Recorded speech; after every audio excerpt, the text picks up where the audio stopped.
Hello, hello, hello everyone, and a very warm welcome to another live stream with me, 320 Sim Pilot, as we finally, over a year later, take the Zibo mod 737-800 for its first outing on the channel, my first outing with it as we take it up from Paris over to Edinburgh. We did find a suitably retro livery, and I've added the split sharklets to the wingtips. I can only apologise for that. I couldn't resist it. Yeah, so we found a nice Britannia retro livery to fit onto it from one of the Scandinavian airlines. But there we go. So yeah, exciting stuff. It's been something I've avoided for so long. I've never flown a 737. I have done a little bit of time in some simulators with the 737, but I've never flown one, so it's all new to me. The 200 we've featured on the channel before, but today we're going to get to grips with the 800. It's cold and dark. We're doing this properly. There's no cheating here. But I say that I'm basically going to do this with the magic of having 200 odd of you to help me do it. So yeah, we'll be relying on that a little bit. I know you guys are all up to speed with the 737, and I guarantee you will have plenty of good bits of information and help for me. But yeah, here it is. I've taken it for a couple of spins, and by spins I mean I've taken off and landed in it. So I'm hoping I'll be able to tune an ILS at the other end if I remember. Some things are similar to the 757. A lot of things are similar to the 737-200, which we have featured. It's just a little bit simpler. What we've got to get our head around today is the flight management system and the sort of the high capability of this airplane, because it is, after all, a very capable airplane, despite being a slightly older design. But yeah, jumping into the chat, Fly24, thanks for coming along. Fly24 is very excited to see the Zibo and enjoys delivery. Yeah, absolutely. N1 bug up. That's right. That's what we'll be doing when we get in the air. I guarantee I'll forget that. We will be on VATSIM today for those of you who want to fly along. So I'm obviously at Terminal 2 in the Echo Gate in Paris Charles de Gaulle. So yeah, you're all welcome to fly along, of course. Tango Delta, good to see you. Thanks for coming along. MS Text Line's having a few troubles with Microsoft Flight Simulator. Sorry to hear that. Fly Sky Airways, good to see you. E-Boss, thanks for coming. Buki Manis as well. Great to see you here. Kai, I hope you are doing well. And Hayden J. Robbins, thank you. And yeah, please do hit the like button if you're enjoying it. It always goes down very well. I know we're very early in the stream, so you don't have to do it just yet if you're not enjoying it. Dave Guymer, I hope you're doing well. John Padfield as well, thanks for coming. A lot of regular names. Marcel Dupre, thank you. Dave Hagan, good to see you here. Steve Wood, Wide Womble, I Am Sage, Chickpoint, Paul Ryan. Matt, I hope you're doing well. Paul Ryan, yeah, enjoying the soundtrack. That soundtrack is done by Fly24. That's available on his channel. Ryan Lee, if I didn't say. Warren Smith, I hope you're doing well. I'm glad you're enjoying the music as well. John Padfield says, Zibo mod time. No tray tables for us tonight. No, exactly. Mr. Espresso, good to see you. Thanks for coming along. Warren Smith is saying that, yeah, manual ILS, absolutely. There are a few CBs around, indeed. James Monks, yeah, there's some bad weather going on. But thanks for coming along. Andy Bryant, Anthony, yeah, wannabe Boeing. We always do that when we fly the Boeing on this channel. Fly Sky Airways, great to see you here. Mr. Espresso says, with this stream, I hope to finally learn to fly a 737. I wouldn't hold out much hope. However, the chat will probably have a load of great tips. So yeah, I think we'll manage. It's just a big Cessna. Ed Haslam, good to see you. Thanks for coming. And Swiss Pilot as well. Thank you for taking the time out to come along. John Padfield, thank you. And yeah, loads nice. Danny Rubel, thank you, and also thank you for your kind donation. Danny sent a very generous donation through overnight in anticipation of the stream, so thank you for your €2 donation, Danny. Really appreciate it. Glad you made it along today, and hope you enjoy the stream. And Takis, good to see you. Takis from Crete, excellent. I'm always very jealous. Greetings from the warm island of Crete, Greece. Yes, thank you very much. Well, I can guarantee it's not warm here. I wish I could go to Crete right now. Fingers crossed, soon, very soon. Fingers crossed. Dana J. Suresh, I hope you're doing well. Had the second COVID shot. Well done, Dana J. Excellent. So yeah, enjoy the stream. And right, and Hayden J. Robbins, if I didn't say so. So let us get jumping in. I'm always running way behind on this. Chris Patton, good to see you. And I did see Chief Sim Pilot. Chief Sim Pilot's working away in the background. So thanks for coming along, Chief Sim Pilot. I hope you enjoy the stream as well. Another streamer here on it's part of the Simwings community. Right, let's get to it then. Now, this is, you know, it's such an iconic airplane. Obviously, the 800 especially is become so mainstream. It was the most produced, almost popular airliner in the world, but recently the 320 did overtake it in the last few years. So there you go. I hate to break it to you guys, but I'm pretty sure that's true. And it wasn't just written by an Airbus pilot on Wikipedia. But yeah, there we go. So Britannia, this is the old Britannia livery. It's an old charter airline from the UK. We've flown them quite a few times in the 757 livery. Yeah, it is just a big Cessna. Agreed, Phil Brown. I might regret that when I try and take it off, but we shall see. So Daniel Peterson and Takis Georgios, good to see you. Let's jump in the flight deck then. It's cold and dark. As I said, we're doing it properly. So basically, set up the same as we know from the 737-200, but we're going to go through it bit by bit. This iPad is obviously the jewel in the crown of this Zibo mod, it seems. It's a great little interface to get us through everything we need. So I've done a whole host, oh my goodness, unbelievable amount of system settings and features and variants. Look at this. You go into one menu and you think, oh, okay, let's choose which version we want. And then I get another list of menus for which I need. So, we've gone for the split winglets, the scimitar, whatever they're called. We've got the old style halogen landing lights. I've just made this up. But we could go for some long strobes. Why not? They look quite cool. They do stand out. The new Boeing LEDs that you get on the Max and the 787, you can see those from so far away. They stand out way better than any of the other lights. I can definitely say that. Right. Anyway, let's go home. Let's go to checklist. Let's do our preliminary pre-flight. And now you can watch me really clunkily go through this. So it's going to go battery switch, and then we're going on the GPU and align the IRSs. Battery switch, same as we would expect up here. Clunk. Then let's turn on the GPU. This is the first of my moaning. I will moan many times about this. I don't like switches like this, but there we go. Put that on. There it is. And now we get that clunk. But the generators are offline. The ground power the light is still on, even though it isn't offline. It is now in use. I mean, honestly, I really don't know why this switch has ended up like this. But there we go. That goes on, and we'll go up here and align the navs. Align. Oh, I need to go off and then align. Oh, was that automatic? Anyway. I'll put them to a line on DC. Is that while it goes onto battery and then it will go into a line, I'm hoping. There it goes. Yes, so that's a little bit like the Airbus. Good. You see, and this is what we're going to find. This is going to feel so similar to the Airbus. Evening, Victor Tango. Thanks for coming along. Paddy says, why is the side stick that weird shape and not out to the side? Yeah, I don't know. I wonder if it's a glitch. Maybe there's an option for that in the iPad. Right, we've closed the battery. We're on the ground bus. IRSs are in nav. Voice recorder. I'm not going to worry about that. Flight deck access. Not going to worry about that. Emergency equipment check. ELT light. Guard closed. Yeah. So this is a lot of checks. Obviously, interphone off. Engine panel sets. Engine panel. Oh, no, don't do this. This explains biggest crime to me. Engine start switches are in off. I'm not sure what else it needs us to do there. Weirdly, yeah. So we've got electric hydraulic pumps up here. Normal ones that are on, but the electric pumps are off, which is what I expect. So we won't get too excited because it will take me hours otherwise. Oxygen panel. Anything I need to do? Is that talking about this oxygen panel? We can do our normal test. Should be a little white disc there that doesn't seem to show up. What we can do, let's get some lights on. Always makes the streams look a bit nicer. Now, this is no fault of the 737. This is standard for all airliners. The light switches are all over the place. Look at it down here. Honestly. Some up here. Where's the lights for the glare shields? Where are the glare shield lights? Ah, they're over here. Yeah, brilliant. Oh, there's more. That's the panel lights down there. And I'm sure there's... There it is. There it is. Brilliant. Right, Iris is at the nav. Yep, thanks. That's working out. Good evening, Enrico Bianchi. Good to see you. This is the first time on the 737-800. We have done the 200. Onto nav. Iris to line. Onto nav. Am I messing up already? Nav. There we go. What? Oh.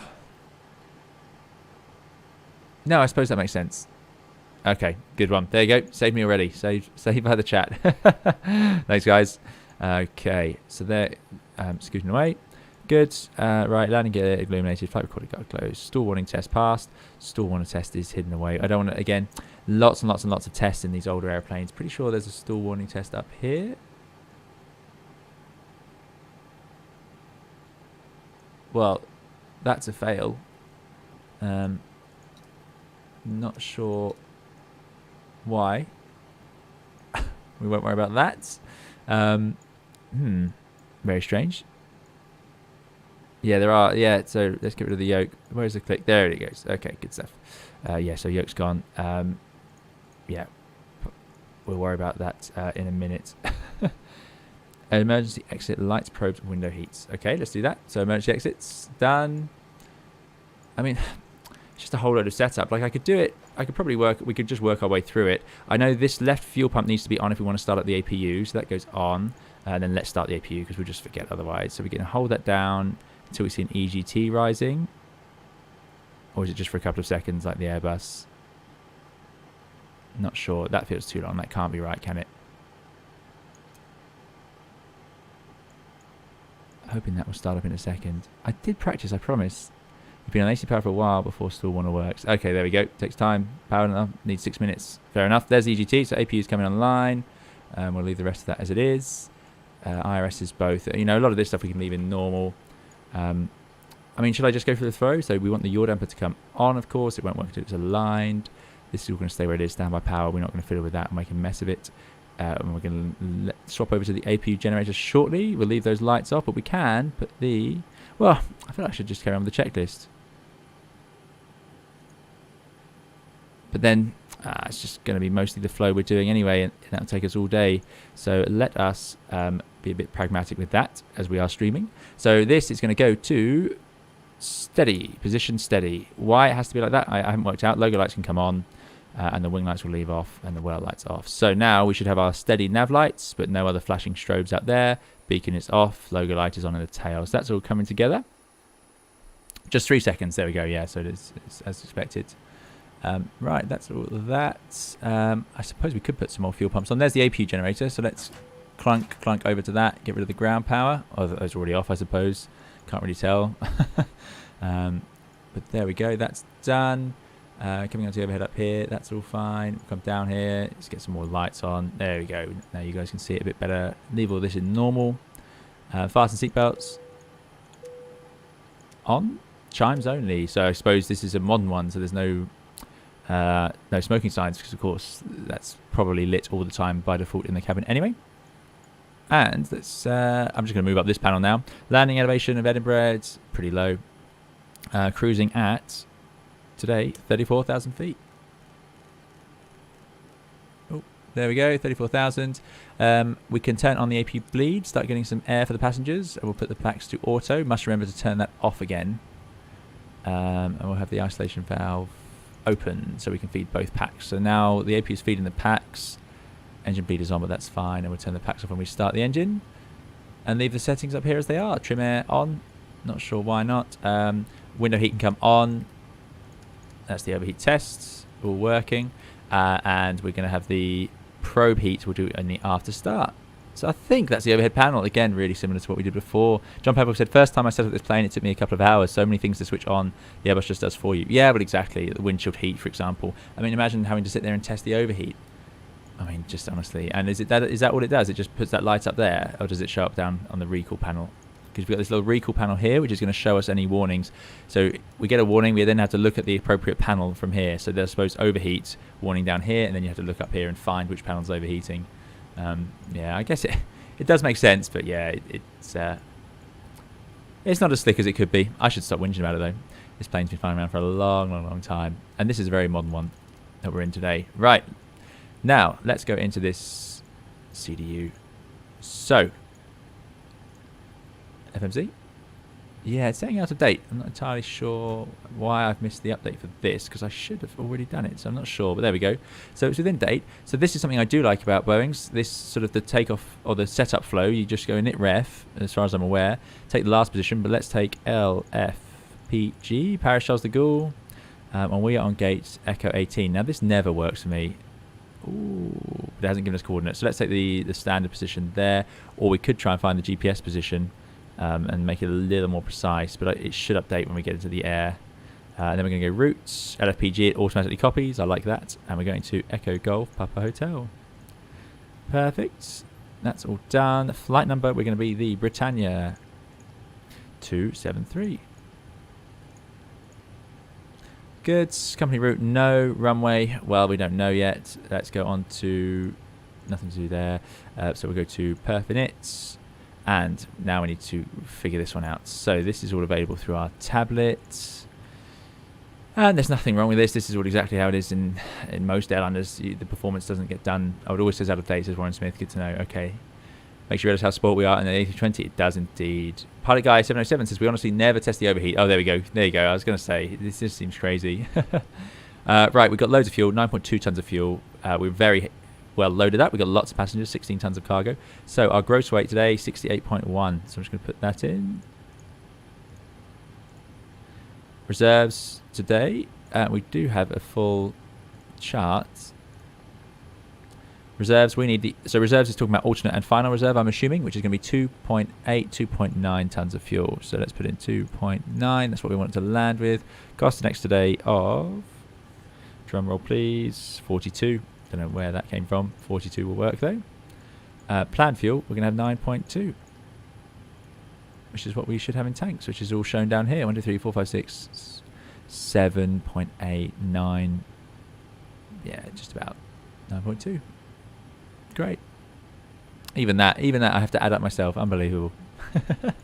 Badly as well. Right, 34,000 feet. So 340. It can't tell me what it wants to do because I haven't put the actual route in. But let's execute that. So we're planning to go by Atrex, but I'm going to need to get an ATIS of some variety. Is there any air traffic control here? Nope, there is not. So let's go to not guards. Unicom 1228. Let's just make it up then. Let's go from the runways just behind us. So it's a westerly wind here in Paris, so we can go from the westerly runways. Quite conveniently, 26 left and right are the runways to the south. Let's show you the chart. But it doesn't work. This has been upsetting me. I have to actually go over to this Avi tab before I can actually see anything. I'm not sure what I'm doing wrong. Anyway, I want to take off from 26 right because it's down here and it's going to be the nearest one. Because what you don't want to do in Paris is have to taxi all the way up to the other runway. It is a long old process and it uses a lot of charts. Back in the old days before iPads, you were doing this based on, you know, because we can save these charts now as just one page, but we used to have paper charts, so you had to fold all the paper charts and then it took 2 booklets to get around Paris. You couldn't do it with just one, like most airports, so you had to have them all ready at the right pages to find the taxiways. Anyway, we want to go from 26 right, which is just behind us, and we want to go with an Atrex departure. So I'm hoping, I had the 4 Delta planned. Let us just see what's available. Departure. For Echo. Yeah, that's pretty good. For Echo. That's our route. Activate, execute. So there it is now in magenta. Insufficient fuel. Not sure why it says that. We'll work that one out in a second. We had a few fuel issues lately on this channel. What we can do is go to the next page and start putting the route in. Here we go. Oh, we're managing. We're Boeing. Right. UT225. And this is the bit I was most nervous of. Fiddling around with the... this is called a CDU, isn't it? CDU. Because in the 737-200s, the magic was, it was very simple because I could just, you know, VOR to VOR, and you just had to deal with how to make the autopilot fly along a VOR track and so on. But this one has got a lot of modes. We're going to start seeing level change and all that good stuff.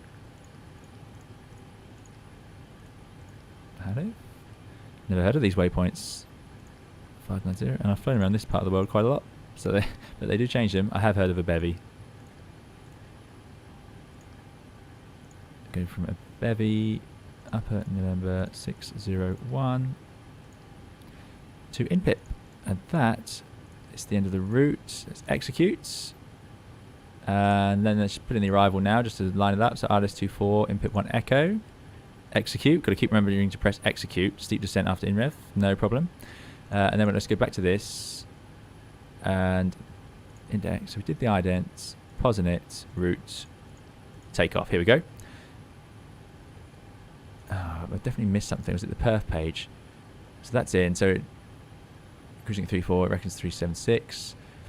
Planned fuel 9.2. I can't see the problem there. Not sure why it has an issue. There we go. Manual chart revisions, shutters, says Matthew Preston. Yeah, the old, yeah.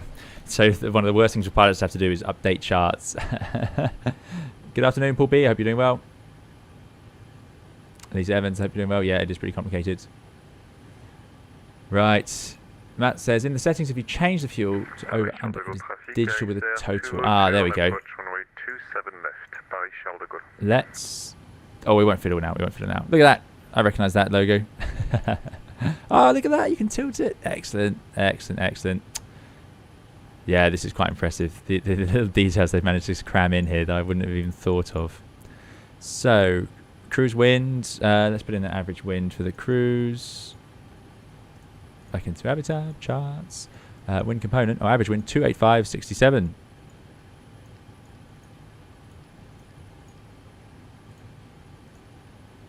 Won't worry about any of that. Anyone limits.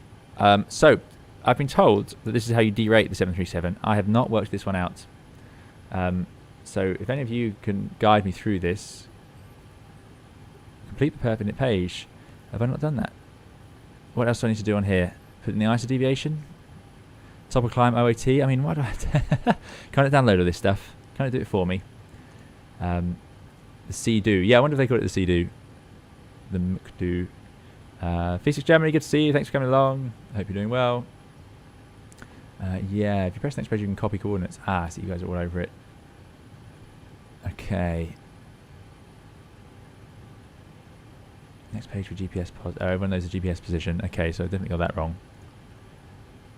Ah, next page. There we go. Nope, it didn't work. It's too late, isn't it? I've done it now. This is probably running behind on the chat. Wasn't it? Next page. Ah, there it is. FMS, IRS, GPS.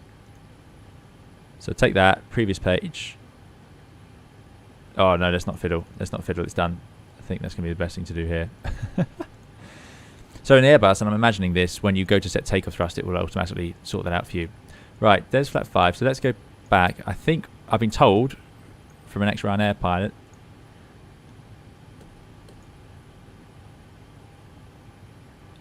that flap 5 is a reasonable takeoff flap. So let's have a look at that, which I've lost now. Why can't I see it? What am I looking for? Performance takeoff. Here we go. 26 right. Dry. Wind. It's a bit of a headwind, isn't it? Let us...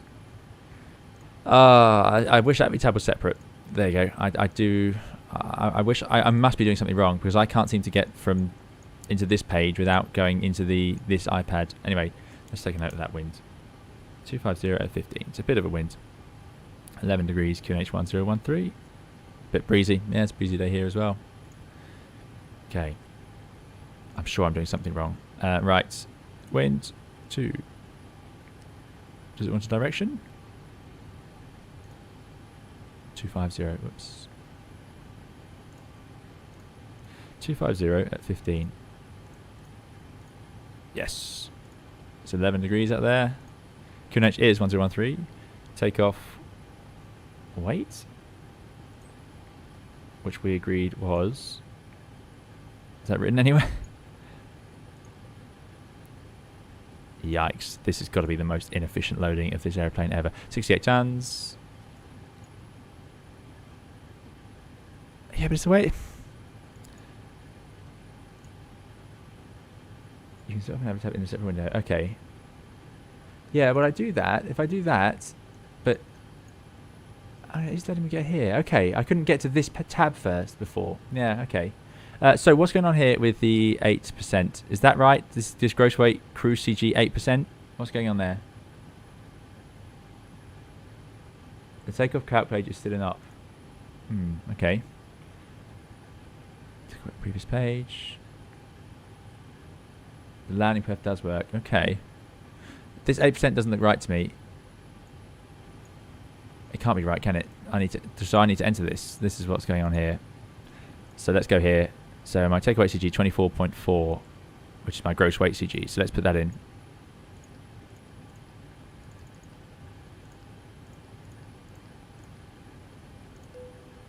It says no. I don't understand. That's all good, is it? Okay. All right. Well, we'll leave that one then. Daniel says, for me, as a total amateur, it's easier to set up a 737 than an A320. Yeah, I can't believe it. It's all good. I don't know what's going on. Let's go to takeoff then. Ah, here's our CG. Yeah, I knew I had to enter it somewhere. Takeoff weight CG 24.4. So many numbers. There we go. 24.4 gives us our takeoff trim. And this is nice. Boom, boom, boom. Let's just put those in there. Okay, let's stop worrying about it. So takeoff weight 68 tons, which is about right. That's what we expected. CG in the takeoff page, not the actual perf in it. Yeah. Thanks, guys. Yeah, I don't know what's going on with that. Flight Sim uses his operator's iPad to do takeoff perf. Okay, well, we'll just use the QRH numbers because I know with flat 5 and 140 knots, I reckon I'll be able to take off of Paris's runway. That's interesting. Yeah. So what does that page even do? What would happen? What if I put in 69 tons and 24%. Oh, I see. Nothing. Fair enough. Right. Done with that. So let us go through to finish up the CDU, obviously. What am I talking about? So, have we done everything? We're not doing an M1 limit because I think I have to put a number in here, but we're just going to go full thrust for the takeoff. But you can derate it in 2 different ways, I understand it. Anyway, and we've done our takeoff, done the QRH. If I go to the next page, this is takeoff reference. Again, I'm not too worried. I don't think I need this. I think the general theme of the 737, unlike the Airbus perhaps, is that you can actually skip a lot of this, or not, that, you know, it will still fly. The Airbus gets a lot more confused. Just clicking CG should automatically input it to, I think, rather than having to type it. Ah, there you go. I'll set the trim to 5 direction before you forget it. Ah, okay, that's a nice idea. It's pretty much there anyway. Yeah, I didn't think about setting it now. This horrible, horrible wheel. Although it's basically the same as what we have in the 320. It's just this has this little thing that can fold out and smash you in the knees if you're not sitting right. I've heard about that. Needs to stop a climb wind and ISO deviation. Does it need that information, does it? Okay, last bit then, I promise, guys. Sorry, this is terrible. So, I did the cruise wind. What else? What else wind do I need? ISO deviation. I hope this is what you guys are expecting when I said I was going to do this stream. See, how do I get back to charts? And is this because I've not formatted it right? You see my problem, guys? How am I supposed to do that? Ah, there we go. Right, ISO -3. -3. ISO deviation is -3. Okay, yeah, that looks more complete now, doesn't it? So does it think we have enough fuel to do it now? That's my next concern. Progress page, it reckons we'll get to Edinburgh, yeah, with 4.9 tons of fuel. So that's good. Right, let's stop worrying about it. Done. Probably going to have that on... Oh, what should we do? What's a good page? What's a reassuring looking page?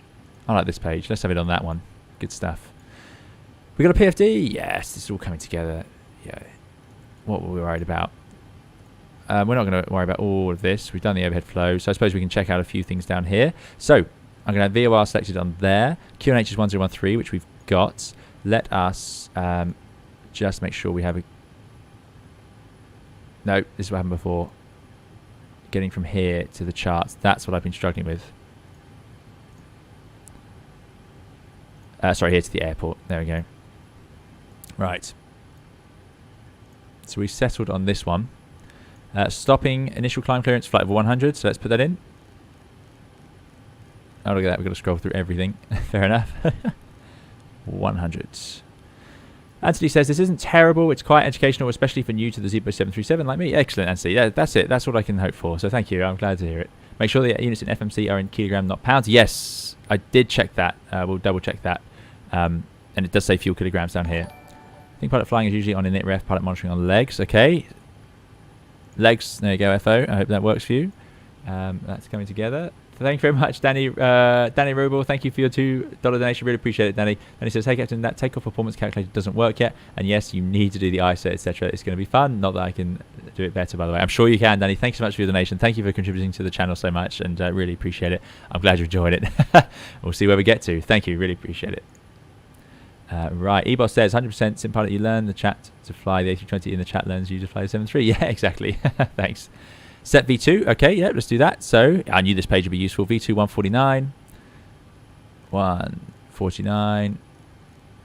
There it goes. And heading, we've got to do heading bugs, haven't we? 267. Why not? Zoom, zoom, zoom. 267. We'll do the order thrust arm, I think, a bit later. Can I do it now? Oh, I can do it now. All right, well, if I can do it now, I'll do it now.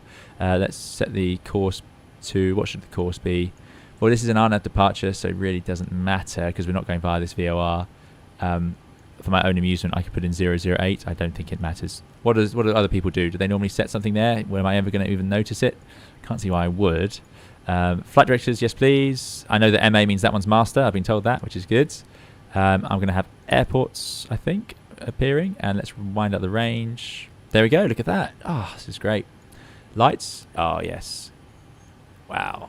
There are a lot of lights. This does make the A320 overhead look very simple. There's some more lights down here. Look at that. Excellent. Good. So, we've got our speeds in. We've got our fuel on board. We're on the APU. Why is it giving me an electric warning? I'm not sure. I'm going to start up all the fuel pumps. I don't know why I can't do that.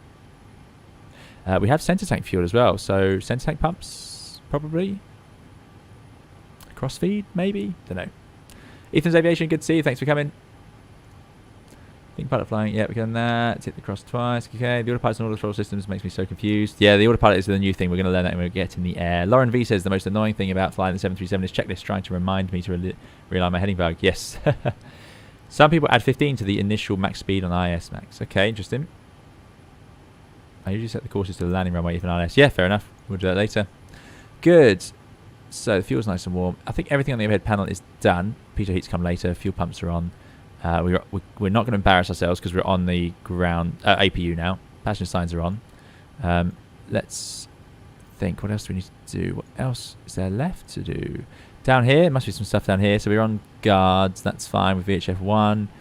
And I'm assuming that means we're transmitting on VHF 1. We did hear someone, so I know we're receiving. Transponders down here, all pretty standard.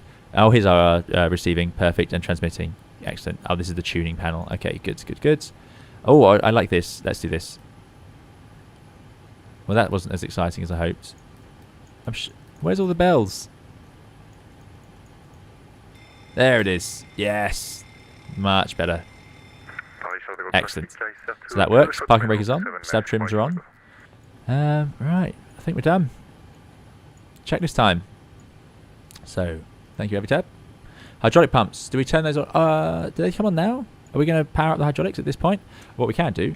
Jump outside. How are we doing? 33 minutes. Not bad, but we better get rid of these ground vehicles so they can drive away, please.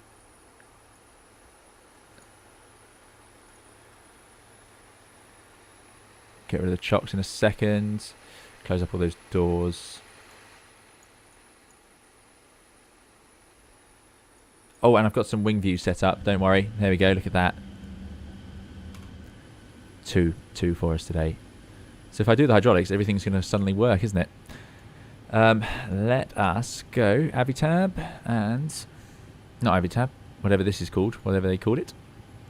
This is very slick, this. I like this. Close the air stairs. Close. Close. Okay, so that should be all the doors closed up. Not quite. Didn't quite have the air stairs. Daniel Pedersen, thank you for your 59 sec donation. Really appreciate it, Daniel. Daniel says, great stream as always. Thank you and hope you will continue after COVID situation as well. Fingers crossed. Yeah, I'm still hoping. But thanks so much for that donation. Really appreciate it, Daniel. Very kind. I hope you're doing very well and thank you for that. Let's go to the ground vehicles. Sorry, ground vehicles are taking too long. Right, let's close the doors. But thank you, Daniel, for that very kind 59 sec donation. Thanks for supporting the channel. In general, flight crew should disengage the auto throttle system at the same time as the autopilot. Yes, I have heard that. We're going to have to do both at the same time. There we go. Retract. Close. There we go. We're getting there. We're getting there. And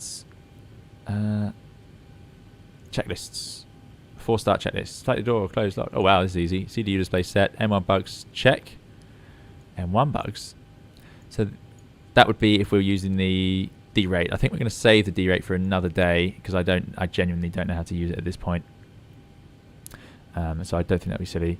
Run needs to start the flight deck. It really adds. Start the flight deck leg. Okay.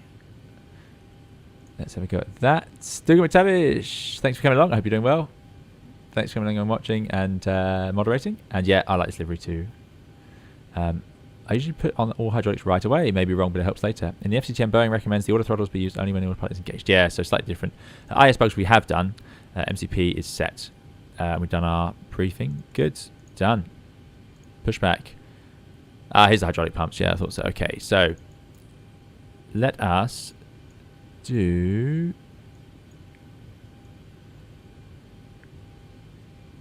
transponder. There it is. Out on. Out off, probably, is transponder mode, I'm guessing. We put this beacon to anti-collision, it's called in this, not a beacon. To on. What else do we need to do? So, transponder as needed. Parking brake, we're going to do.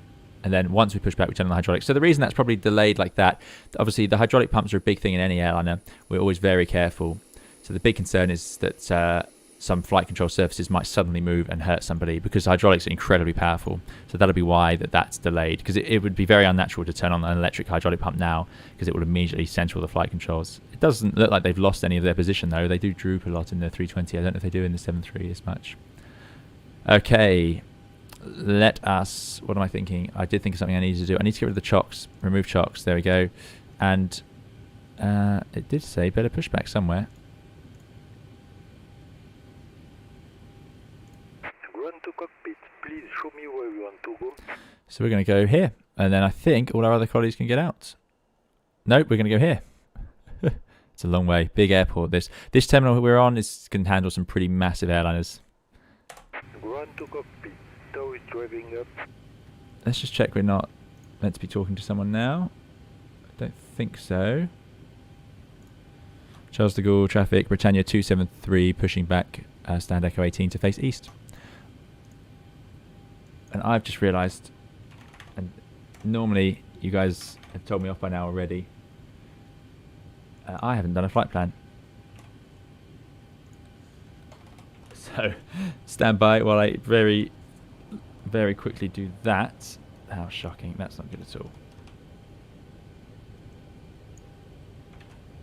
However, the good news is, because I've forgotten so many times, I am slightly better now at filling it in on the spot.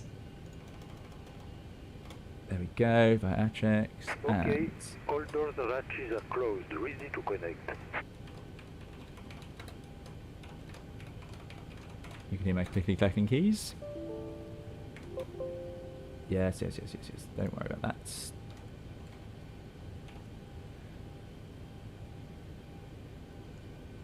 I think I spelled that wrong.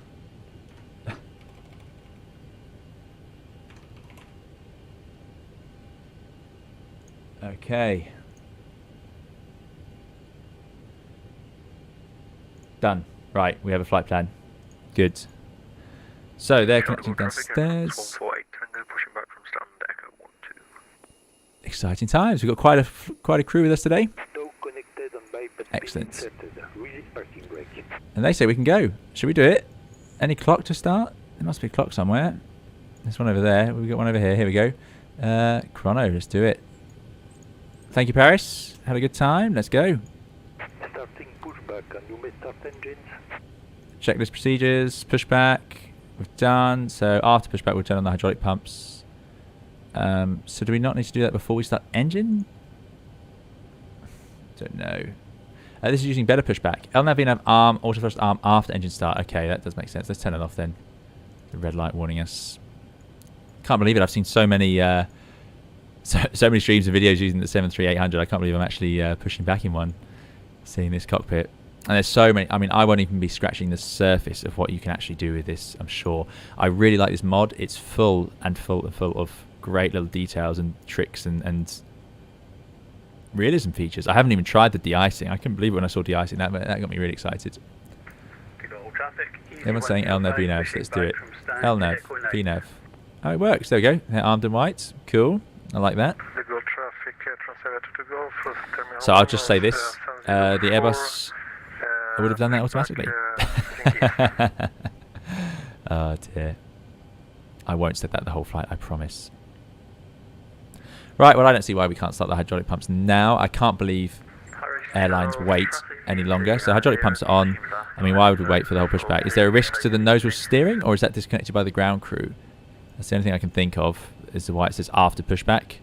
Maybe they would start engines and then turn on the hydraulic pumps later for that reason.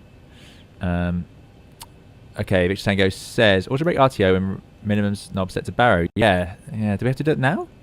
Why not, I suppose. It's weird. See, I don't know what systems I can do now and what I have to do later. Because there's so many systems you have to fiddle with. Minimums knob set to barrow. Barrow. We can do that.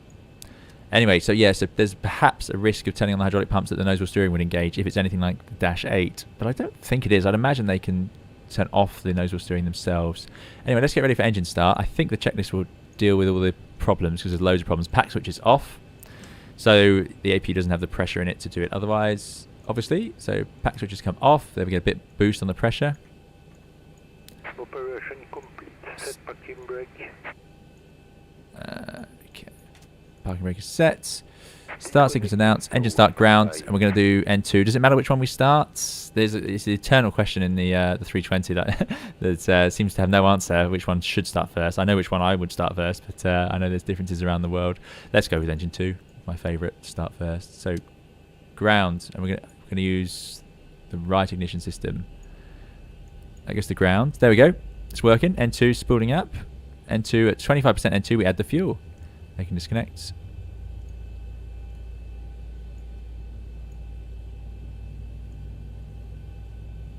I love the sound effects as well in this mod. They are just spot on. Makes me feel like I'm going on holiday. There we go. Fuel to idle. Pilot guy says, we do it before pushback. Just check the ground crew is clear and the bypass pin installed. Otherwise, the nose wheel could turn and hurt the ground crew. There we go. That's the one. So it does have a nose. It does have a nose gear pin, which means that it's safe to do. Okay, that's good to know. You shouldn't arm L9V on the ground, says ELJ4. Well, there you go. I didn't know. I just following what I'm told.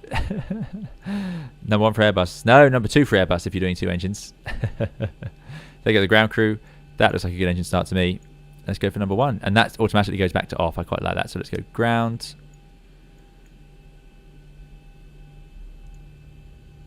Lauren V says, I personally don't fiddle with takeoff prep items until I see the pin do my config checks. Yeah, exactly.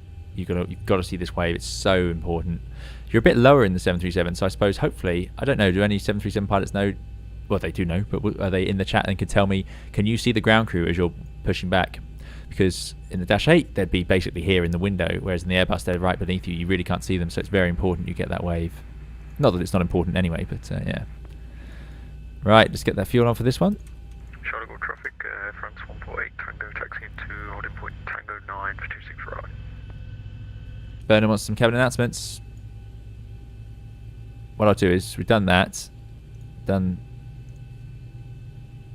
that. Start to cut out. Start the other engine. So we're just working on starting the other engine. That should cut out soon. We can see the valve close when this little orange light. This is our cross check, so let's make sure that closes. Start valve open. A bit like your starter light on a Cessna. So it is a Cessna. And that goes off. Great. So, excellent. For taxi then. And here's the obvious ones, and this is the easy one to forget. If I turn off the APU now, we'll go into complete darkness. So let's go Gen 1, Gen 2, APU Gen off bus. So that is lit, telling me it's not in use. So that's good news. That's done. Pro peak can come on now. Get rid of some more orange lights, always a nice moment. Wing anti-ice not required, engine anti-ice not required. Pack switches to auto. That should give us the air conditioning back. Isolation valve auto, APU bleed off. Isolation valve goes up to auto, APU bleed goes up to off. So we're getting rid of the APU bleed effectively and just using the engine bleeds. Engine start switches go to continuous for takeoff. And the start leaders go to idle. So... oh, let's hope that didn't do anything.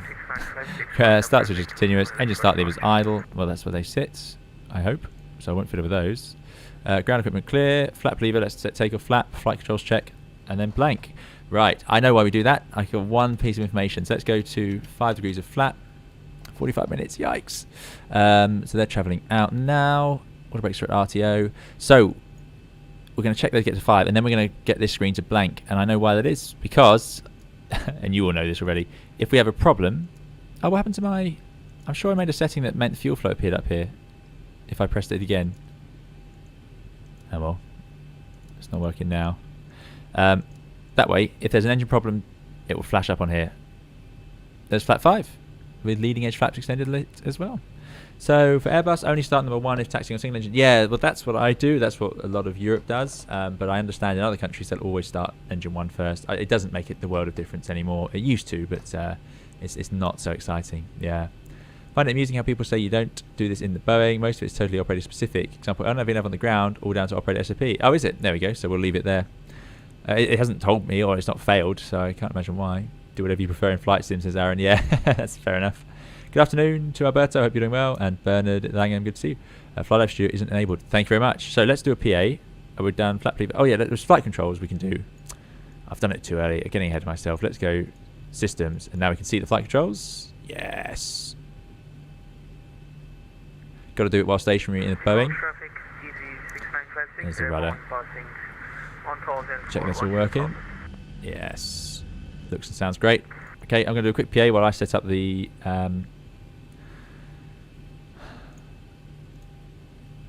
Flight Life Studio. This is Captain speaking. We're just final preparation here for departure from the gate. Maintenance is wrapping up one final item that they needed to take care of before we depart. So pretty close to right on schedule today. Should be just a few more minutes. Maintenance will wrap up, hand us our logbook, and we'll be on our way. Thanks for your patience. A very smooth talking pilot there. That's reassuring, isn't it? You'd have no concerns hearing that. Britannia 273. There we go. Right, that should come to life for you guys. Next one's a level off, so yeah, that's pretty simple. Right, let's go for taxi. Charles de Gaulle traffic, Britannia 273, taxiing to 26 right. We don't need to arm the ground spoilers. I have learnt that, so that's going to happen automatically. Let's release the parking brake, and let's... Oh, look, it rolls on its own. We'll get the turn-off lights on, the taxi light on. And there we go. Been holding up our colleagues. Some of my favourite sound effects here. Just brilliant. And the same here as well. These little vortex generators are quite fun. Nice to see them modelled. They help keep the air overflow sticking to that part of the wing. Obviously the test pilots weren't happy with the way it was handling. Bit of nose wheel steering on the rudder, which is possible, which is always nice. The only plane I've seen so far that doesn't have that is the A300 Beluga, and I'm not sure if that's realistic or not. Okay, let's go and join this outer taxiway, get out of the apron. In Charles de Gaulle, there are a lot of frequencies, so you'd normally have to talk to a different controller before you left the apron. There'd be an apron controller, a bit like some of the bigger American-style airports. Anyway, the good thing about doing the flight control check there is that we're pretty much ready to go now. Does the right toe brake only brake the right main gear, or does it brake both? Yeah, each brake will do its own brakes on that side, so you can have differential braking. Yep, that's pretty standard in, I think, every aeroplane, except some of the really older ones where you have a totally different system to that. But yeah. Right, what is the reason for starting engines on a specific order? So it used to be that you'd start the engines, I'm not talking about the 73 here, talking about the Airbus. You'd start them in a specific order in order to make sure that you had the hydraulic system available quicker. But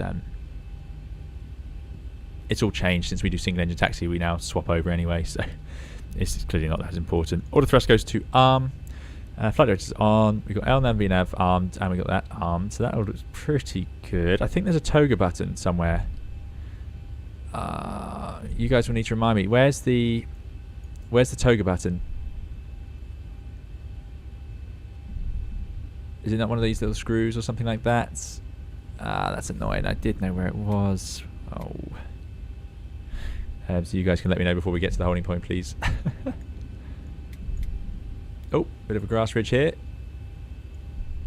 That's alright. Just a bit of overgrowth. AP can go off. Great one. So we're definitely using the engine generators. AP goes off. See if our signs are on. Yeah, AP bleeds off. Cool. All looking good. Mike, there it is. Thanks, guys. Brilliant. Epic livery. Go green and go. Thanks. This is great. So cool. Just sounds. It sounds just like. I don't know how they've made it sound. They must have recorded it, I suppose. I don't know. It sounds exactly like a 7.3 whenever you go on one. Toga is on the throttle. Yeah, so the real one's on the throttle. I do know that. But yeah, so we're going to click the mic button.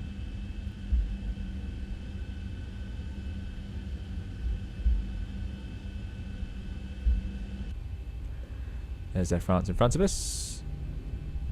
Anything else we need to do? Come on, who can spot something we need to do? My throttles aren't quite calibrated. They're sitting just off idle.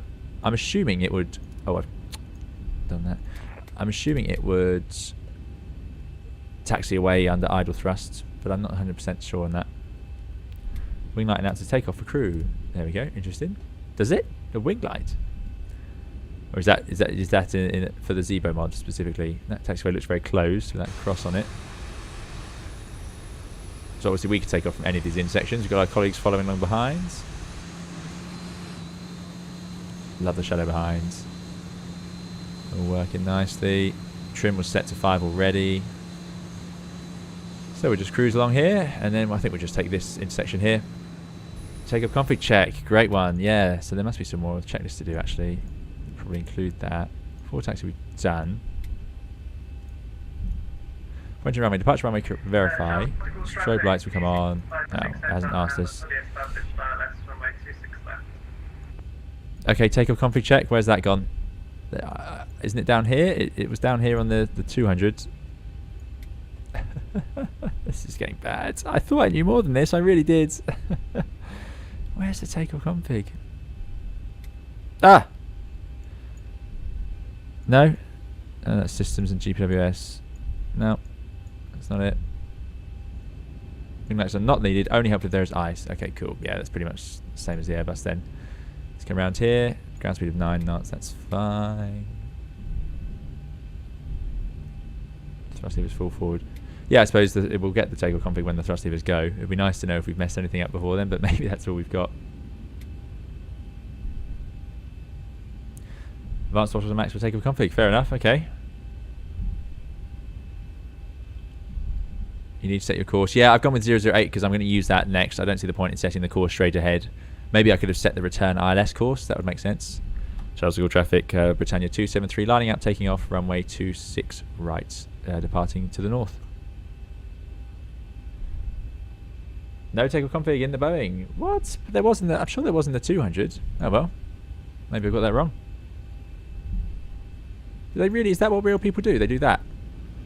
Oh well. Sounds like we're good. I can't believe that's procedure. Maybe they do that before. Oh, I don't know. You're supposed to advance the throttle to max before taxi. My goodness. That does seem a bit crazy. I hadn't ever thought of doing that.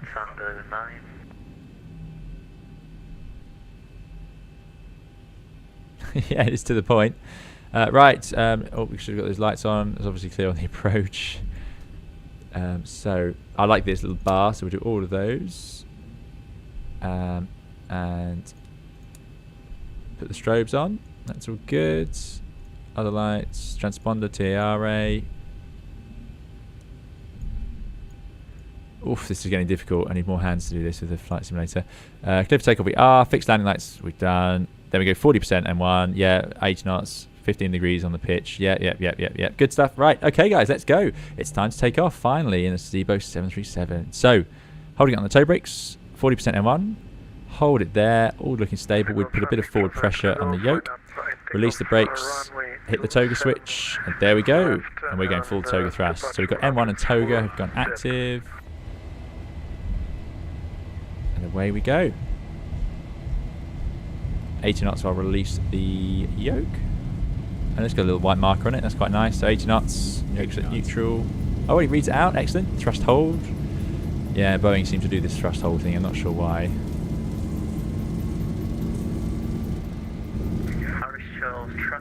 V1 rotates. Up we go. Oh, he says it as well. Fantastic. Keep pulling, keep pulling.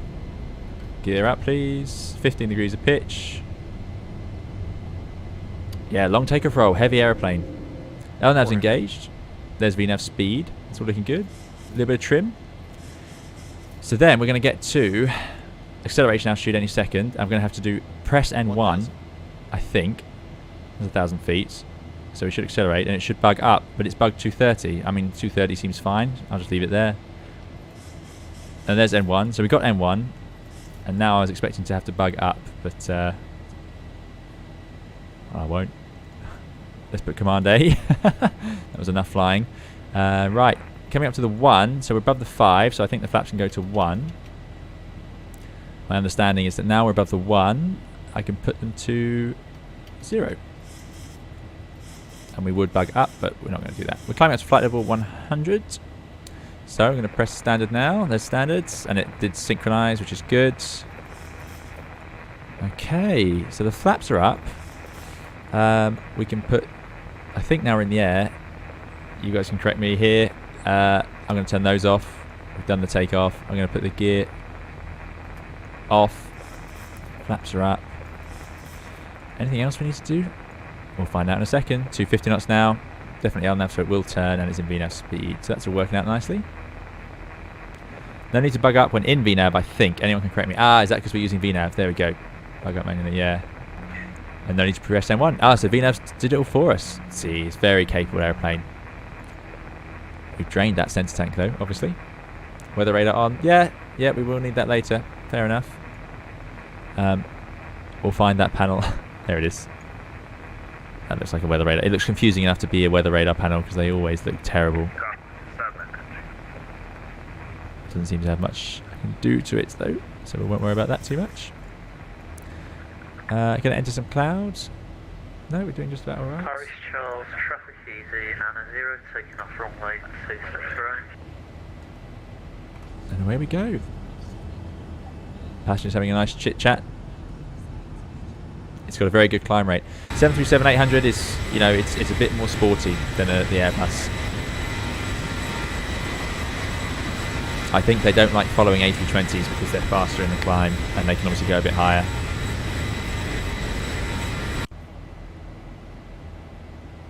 Auto brake off, that's it, auto brake off. Excellent. Right, I'm going to let it level off at 10,000 because we're going to talk about why it does that. So let's try vertical speed. Far too late to do this. Let's see what happens if I try though. VS 1000. It will never do that surely. Oh, it does. Yeah, look at that. It's really putting that nose down. Responsive, I like it. 1,000 feet to go. So let's level off. Flight of 100s. Cost next day is 40,000 to go. 2,000 to go. I like having the FO callouts. That's great. Oh, the heading bug. We've got to keep doing the heading bug, haven't we? So let's turn that around in advance of where we're going. Something there related. Wind is from the left, so maybe a little bit left of that. If you do a takeoff with VNAV, no need to bug up. Yep, great. Thanks, pilot guy. Thanks for all coming along and watching. If you are enjoying, do please hit the like button. It makes a big difference to the channel. Let's get our departing shot.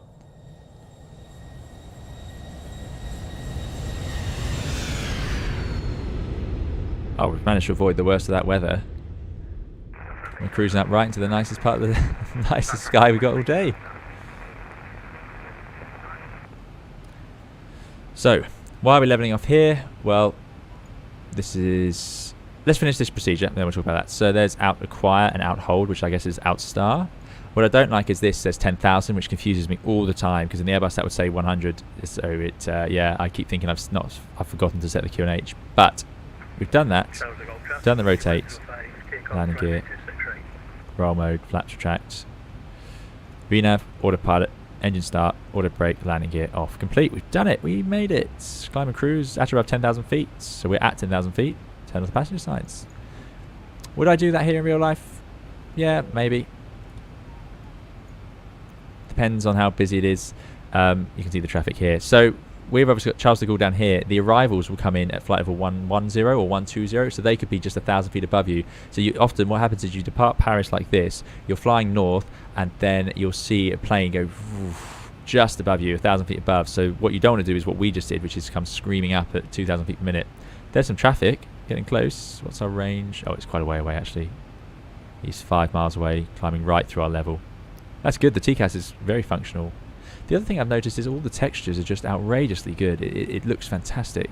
Every switch and panel just looks amazing. It really, yeah. I mean, everyone's been saying for the last year how good this mod is, and I've never used it. And they, yeah, everyone was absolutely right. Absolutely right. Which saying it says lights off and seatbelts. Let's do it.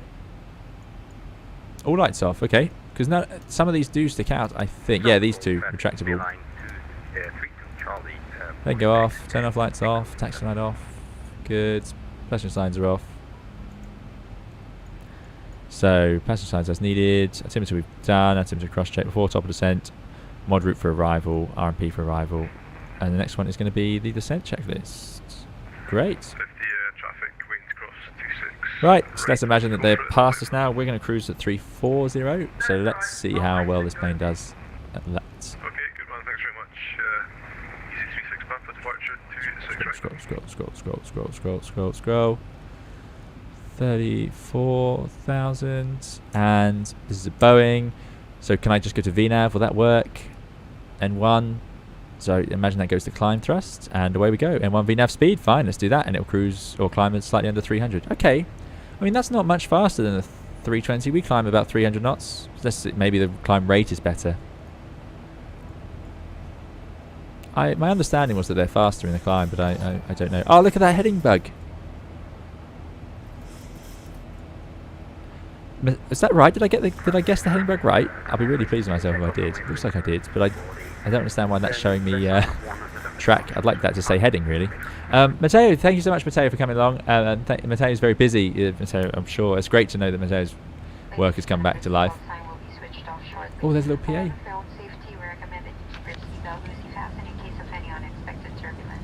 Excellent.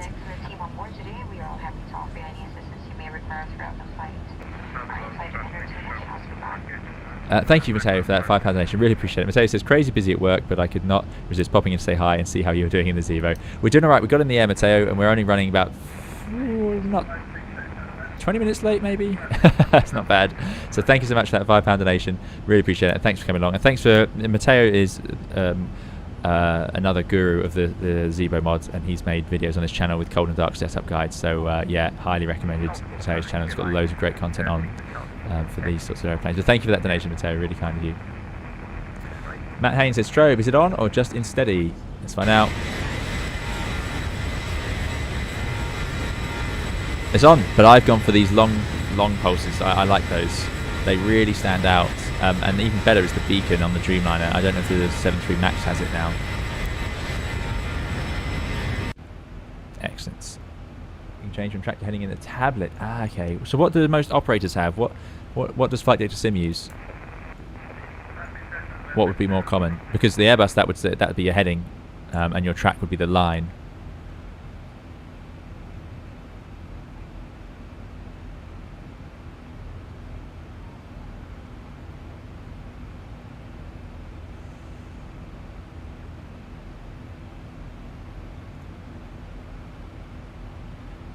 Thanks, Mateo.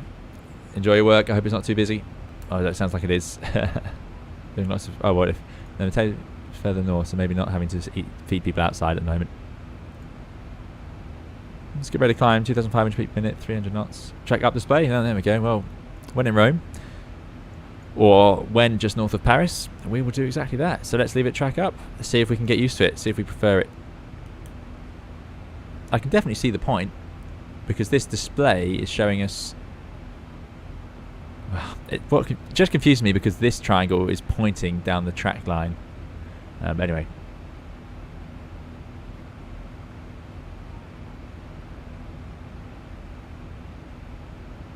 Victor has it set to heading, yeah. But if you guys hadn't said that, I would have set it to heading.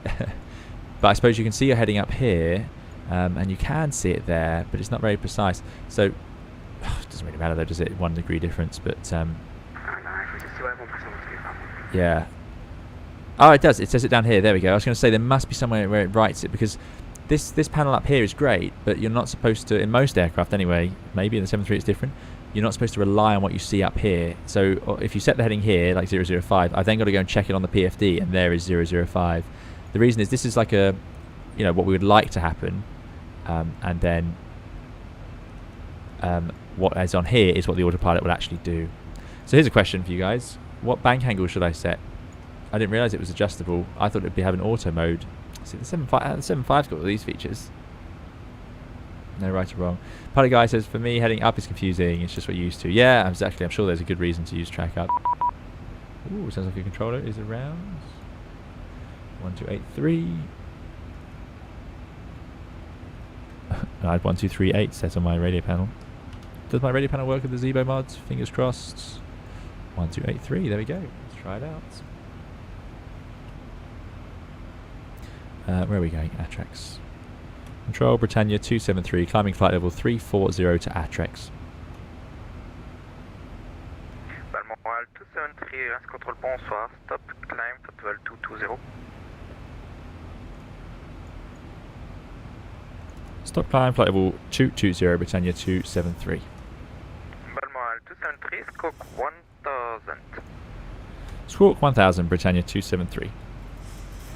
Right, he said 220, so I pushed to level off, out hold. It's actually descending, which is a bit concerning, so I'll get in trouble if I don't fix that soon. So let's go VS. Up to 22. So the reason I did that was we were so close, I needed to do something relatively soon to make it actually level. That was quite a good level off, so it's quite responsive, but I would prefer it didn't lower the nose again. I suppose the Airbus has level VS0, which just levels you wherever you are. It won't actually redescend. But anyway, enough of that. Let's put 1000 on the squawk. Does that work? Yes, it does. Oh, it's always nice when the little radio panel works. Bank angle was 25 below 300, 10 above 300. Okay. So if I change that, will it increase it? Or is it a limit or is it a setting? So would it now aim for 10 degrees? Because I'm imagining it would choose to do lower bank angles anyway. But I don't know. Out acquired. There we go, 220. Funny guy says it descends because it goes to the exact altitude where you pressed out hold. Yeah, there we go. Yeah, it makes sense, I suppose. That's what the button says, out hold. It doesn't say VS0, it says out hold, so that's what you should expect it to do. Systems page, do we have to look at this? Hydraulics, quantity. This is nice, very simple. I suppose there's only one sort of ECAM page down here because the rest of it's on these panels, all these little lights. I quite like electrical panels like this. I have to play with that one day.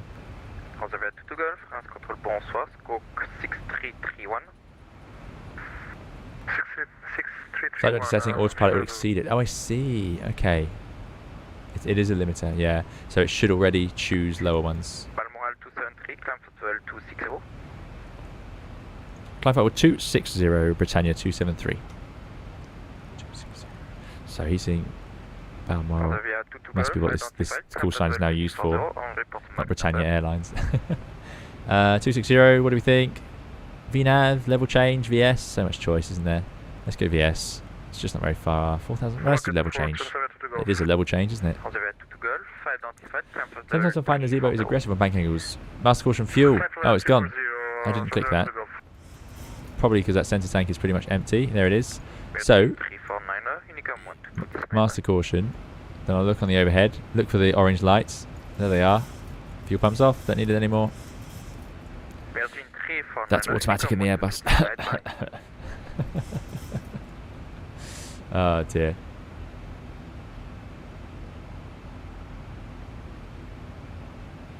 It will only limit to 10 degrees in heading select. LNAV has its own automatic protection. Right, there we go. I was going to say, so LNAV is set up to be high up, but yeah, the heading bug would try and turn more aggressively. The Airbus would do that automatically. Oh dear. Right, Going to get a cough. what was the heading again, sorry? 010. Right,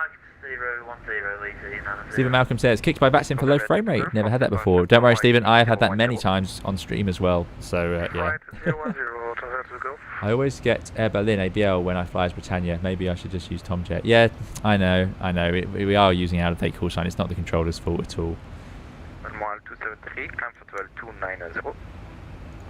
Climb flight level 290. Britannia 273. But usually when we get into the UK, they remember this airline. 290.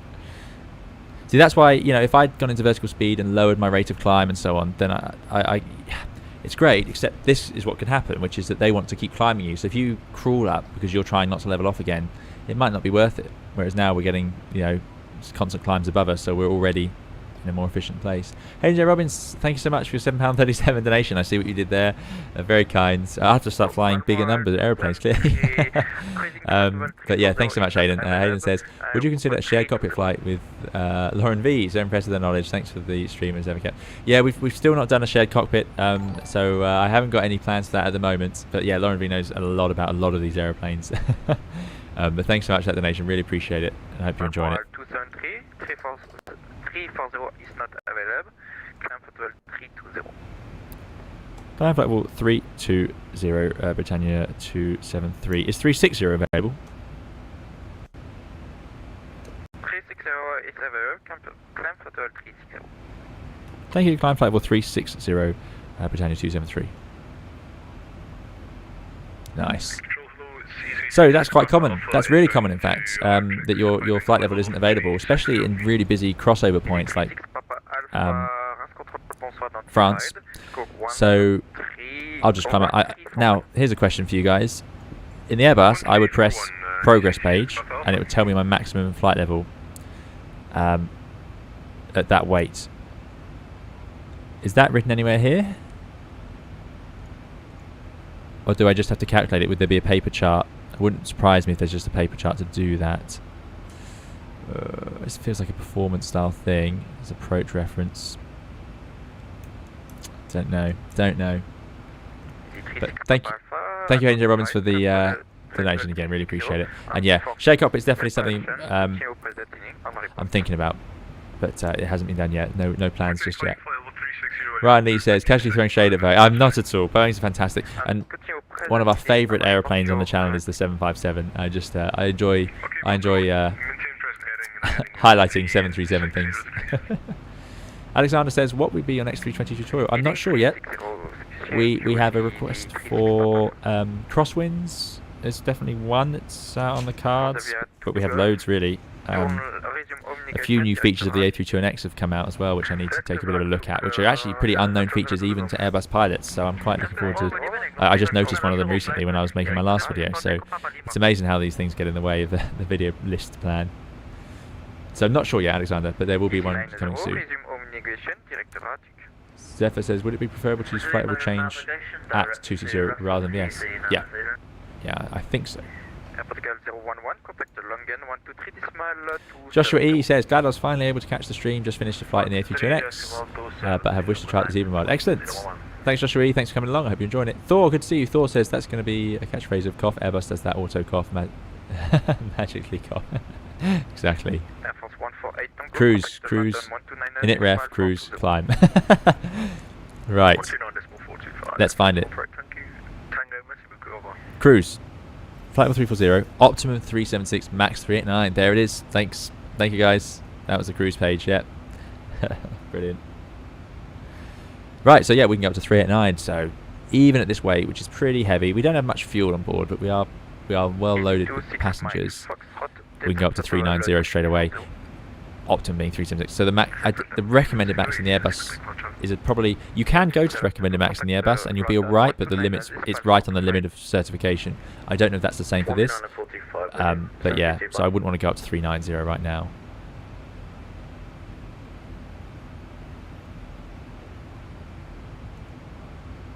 But 360, no problem. Can't see a problem with that. Engine out. Should I press that? Didn't work. Good. Probably because it would break something if I pressed it. Lauren V says, I have to set up my side stick right hand. Do you have any idea how much muscle memory that would change? Yeah, no, swapping hands. You'd be surprised how quickly you get used to it though, but it is a bit of a challenge out. Nicholas says, I've been flying the Salty Sim 747-8, and the one main thing I've noticed that Boeing cockpits are extremely cluttered. 320 is much cleaner. Yeah. How is that mod? How is the Salty Sim 747-8? Because I would love to have a 747-8 in Microsoft Flight Simulator, but last time I tried it, basically unusable. Victor Tango said, well, not the mod, I mean, sorry, the default 747 in Microsoft Flight Simulator. Victor Tango says, next time fly the A350-1000, that should make for good donations. Yeah, A350-1000, yeah. Right. What's going on? Let's see. Can you do something on 787? Says Dougal McDermott. There is something I'm hoping to. I'm hoping to do something with the 787 indeed. And I hear it's 273 contact London 129 smell 425 bye. 129.425 Britannia 273 goodbye. Now I'm almost saying Balmoral myself. It's clearly, I usually put it in the description for my flight plan, but it's obviously not read that much by the controllers, so I need to find a better way of doing it. Update pressurization panel says 60 FO, okay. Good point. See, something else we have to do. The Airbus would have automatically done that. Right, there we go. We have the 360. Let's check in with London. London, good afternoon. Britannia 273, climbing flight level 360 to Ratuk. Britannia 273, London Control, roger. There we go, yeah, Britannia's more recognised here. Virgin 26, correct, descending through 277. Virgin 26, correct, on 1 hotel, like all this. George says, how do you find the Logitech pedals? They're next on my list of things I shouldn't be spending money on. I like the Logitech pedals. I've tried the cheaper Thrustmaster pedals and the Logitech pedals, and I prefer the Logitech pedals. They have more of a centre point, so it's easier to tell when you've reached the centre. Yeah, I like the Logitech pedals. Right, MCP speed as required, and that's the only reason I can do a crosswind tutorial now, is because having those pedals makes such a difference. It makes it a lot easier.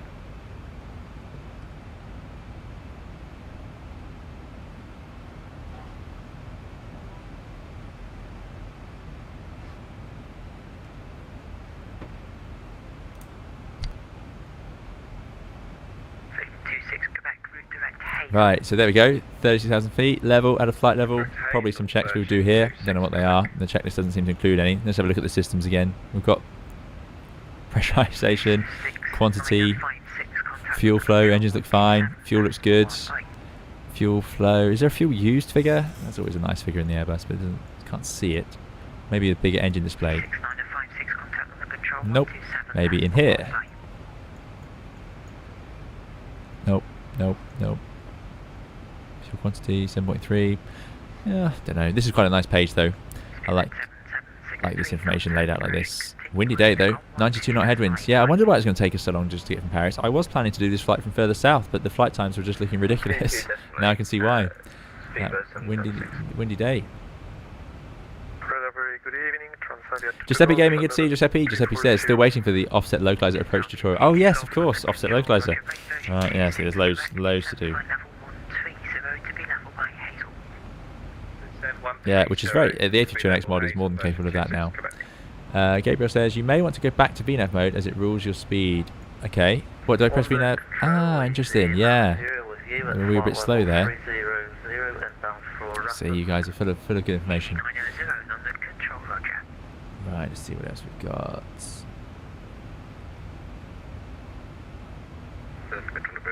So, someone asked, how do you like the 737? Who asked that? Sorry. I lost the message. Matt says, I'm a QA tester for fly-by-wire and we're testing the alpha protection stuff and AOA high-speed protections. Thanks, Matt. That's great. High alpha and alpha protection stuff in the Airbus is great fun and lots of really clever stuff in there. So that would be great to try out. I'm looking forward to that. If you guys can let me know when that happens, that'd be great.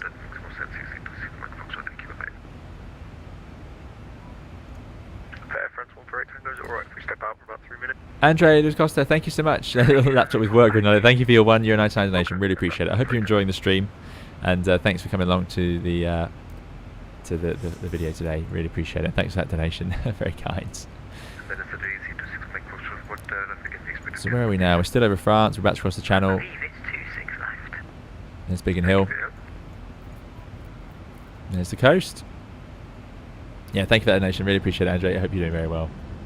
Pilot Guy says, yeah, fuel used, the switch near the auto brake pushed down for fuel used. Ah, okay. It's going to be dark when we get there. Shouldn't we keep landing at dark? Good evening, down 362 with the coming from Alpha 280 4520, and I'm not sure what we're in. What did I press? Yeah, fuel used, the switch near the auto brake pushed down. Ah, there it is. Oh goodness me, that is confusing. Right, so you got fuel flow, then you click it down, fuel used, 0. So either that's not working or I've set my sim up wrong. Equally possible. We'll leave it at fuel flow, I think. Crows the Moon, good to see you, Crows the Moon. Thanks for coming along. Sorry it took me so long. Yeah, the chat's been very active again today, so I do apologise. Thanks for coming along. I hope you're doing well.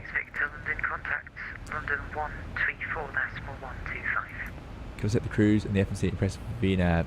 Right, so we do have to update this, do we? It won't know. The Airbus automatically updates the cruise level in the FMC and the pressurization. Oh dear, excuse me, strange. Right, yeah. Executes. Hasn't changed much. There we go. 122.8, Shamrock 40 Golf. Lauren B says the heavy division 787 is actually kind of amazing considering Microsoft doesn't want anyone messing with the files from premium deluxe versions. Okay, so the 787 heavy division, is that the best 787? Air France 148 Tango, back with you. France 148 Tango, okay. Nicholas says one thing about the 747-8 in Microsoft Flight Simulator is that it's really hard to find good liveries for it. Yeah, because the liveries can't be flipped. I think Paddy talked about this. So you get these weird livery problems with the 747. I mean, the 747-8 in Microsoft Flight Simulator, it's such a shame that Microsoft haven't, or Asobo have let it get. I mean, it got to such a state where even the gear doors didn't line up when they were closed. I mean, just ludicrous bugs like that. Right, I'm going to have to skip a bit of the chat, guys. I do apologise, those of you, if I've missed your question. Do I see? Let's see. Alan Story, good to see you. Alan says, hi everyone, I must be a sucker for punishment. Me in the Zibo don't go together. Yeah, the Zibo is yeah, it's quite different. But The magic is, by doing the 737-200 and the 75, I feel like that's given us a good heads up on this channel. So it's just this we had to get used to, and this is really the same as 75. You guys are totally right. You kept telling me, everyone kept telling me in the chat, don't worry about it, it's the same. And it is, yeah. Subsystems. I like having all the screens on. One thing I do notice is this is the default position. It feels really, I'm sat really low. Is this normal? I feel like I want to be higher, but I know the 73 has tiny letterbox windows out the front. It's much smaller.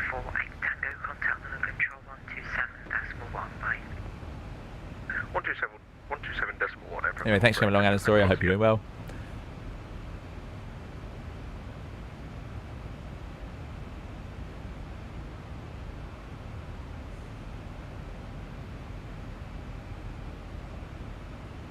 You've reset the fuel flow. Have I messed that up then?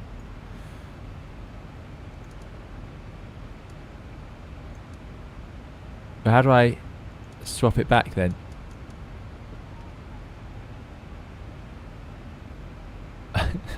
I don't. Why don't? So I can press reset and it goes to 0. I see. How do I? Oh, it just appears and then it's going to disappear whether or not I click things.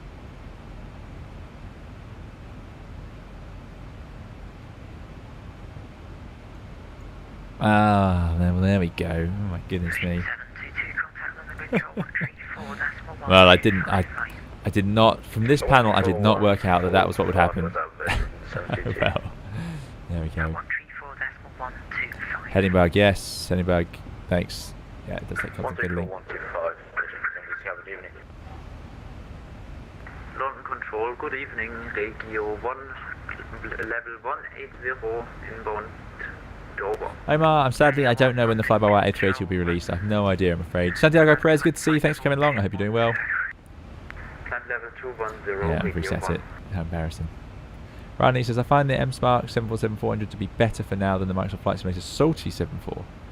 Also a free mod for X-Plane 11 and seems much more easier. Yes, yeah, I did see that one. I quite fancied the 747-8, but I have seen that there is a good one. I think Avioman has used the 747-400 mod on this channel and it looked very good.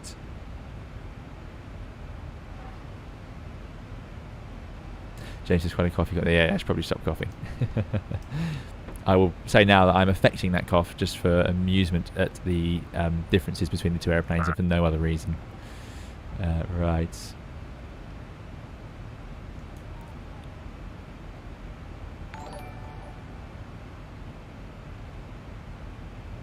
All the flip liveries has been fixed, says Al. Thanks for that. That's good to know. Okay, so liveries have been fixed. That's good. Alan Story, thanks so much for your £5 donation. Really appreciate it, Alan. I hope you're doing very well. Thanks for coming along today to the stream and joining us.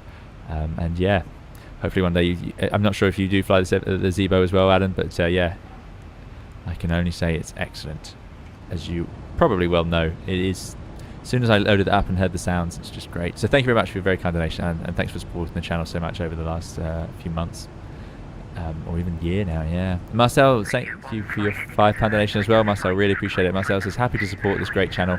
VATSIM tutorial, please. Sorry to nag, but I'm sure you'll be back to work soon. Thanks for all you do. I hope I'll be back to work soon. But yeah, VATSIM tutorial, I included in my list of ones, including crosswinds, is VATSIM. So, and I've got to finish up the charts videos as well. But thanks so much for that £5 donation. Really appreciate it, Marcel. And I hope you're doing very well. And thanks for coming along, and thanks for supporting the channel so much as well. It's very, you guys are far too generous, far too kind. Should we get an outside view? There we go. Yeah, really appreciate it, Marcel. Thank you so much, and thank you to Adam for your very kind donations. Harley Guy says the auto brake disarm light above the auto brake should be just invisible for correct position. You can't swap it back. Oh, I see. Okay. Takeoff said Flight Sim said his view is such that you can barely see a piece of paper on the upper glacier. Yeah, so that's quite a common airliner way to do it, where you look down the top of the glare shield. In the Airbus, we have the little lights up here, but yeah, looking down the glare shield doesn't work in the Airbus, but it does work in this. So we must definitely be too low. Yeah, okay, it does feel low. I need to readjust it. Kai, good to see you, Kai. Kai says I have to go and land into LGIR. Thanks for your streams. Good luck and bye-bye. Bye, Kai. Thanks for coming along. I hope you're doing well. Anthony says Flight Sim showed yesterday Even a bit of nose can be visible, especially on landing. Ah, there you go. Yeah, definitely help. In real life, I mean, I know it's. I could do that, but then every time I click forwards, yeah, that looks more like it. That's looking down the cowling. Bit of nose, yeah, there it is. There's those little vortex generators. I wonder why those are there in front of the windows. Can't understand what that does. Definitely, obviously it does something, but problem is every time I do that, which I'll do without thinking, I'll end up resetting it. Joshua E says, what are some features you're looking for in the VNAV update? Ooh. Well, just having a VNAV. Is that coming soon, is it, the VNAV update? I was looking for the LNAV update first.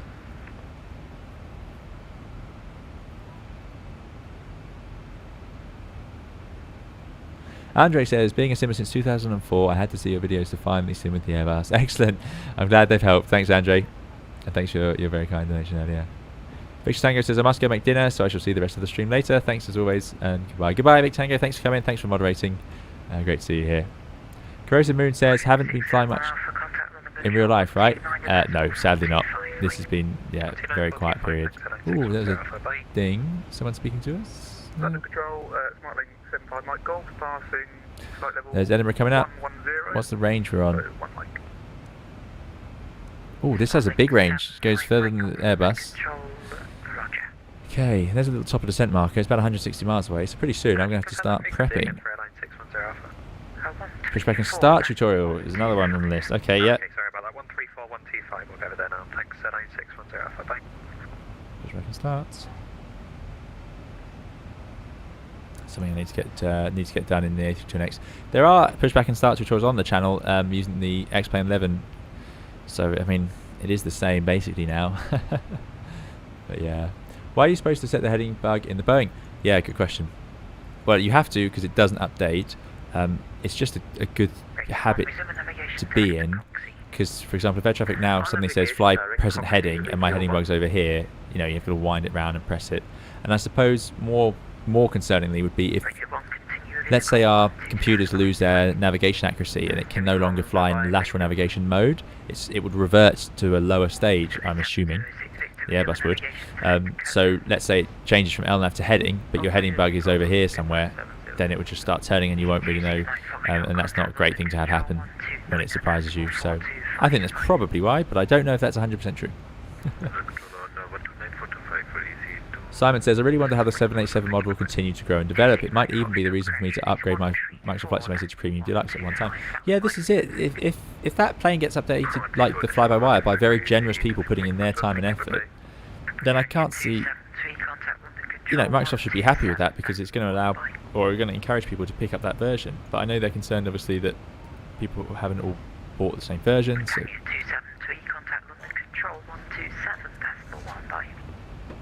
127.1 Britannia 273. Thank you. Bye bye.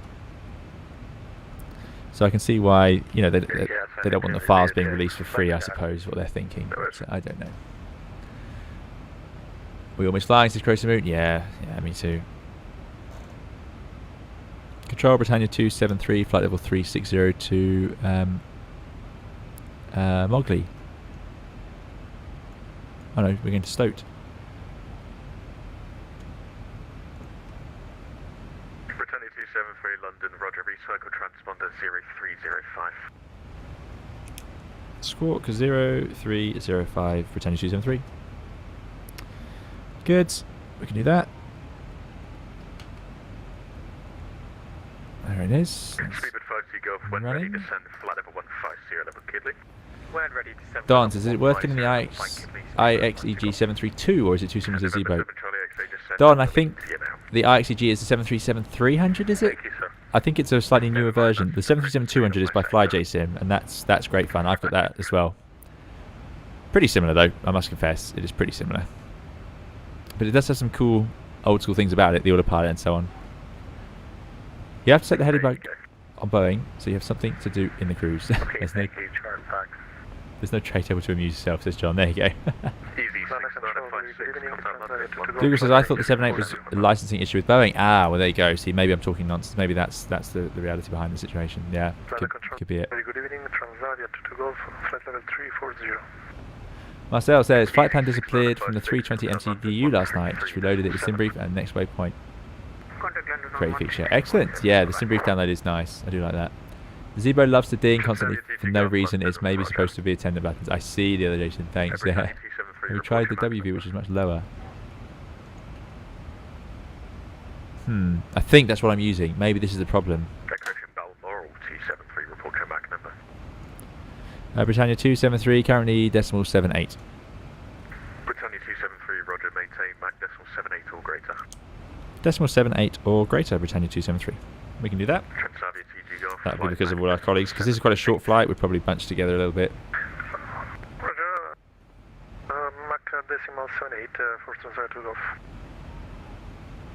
I'm on Florida Gate. Good day, Dana 362, flying for 320. I think we're inbound Airbus, I believe. Can you show us an RNAV approach into Rolls 27, says Mark. Yeah, I'm waiting for that to work. If you're talking about the A320NX, yeah, it needs to just be a little bit more organised.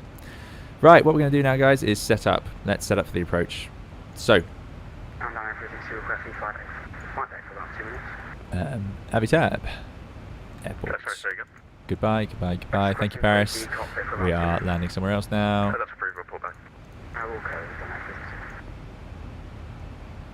So, wind is 2909.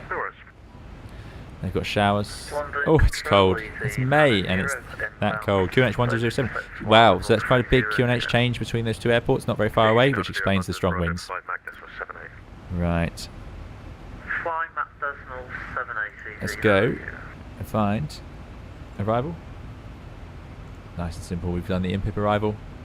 And it is certainly going to be runway 24. Approach. LSTM 24. And airports.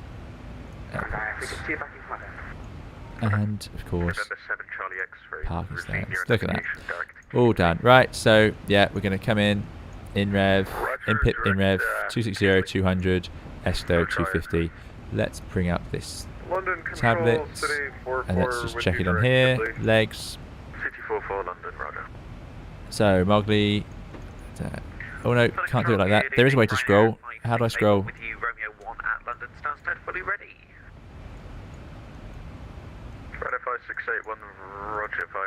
No. Is it step? Is there a step button? Something like that?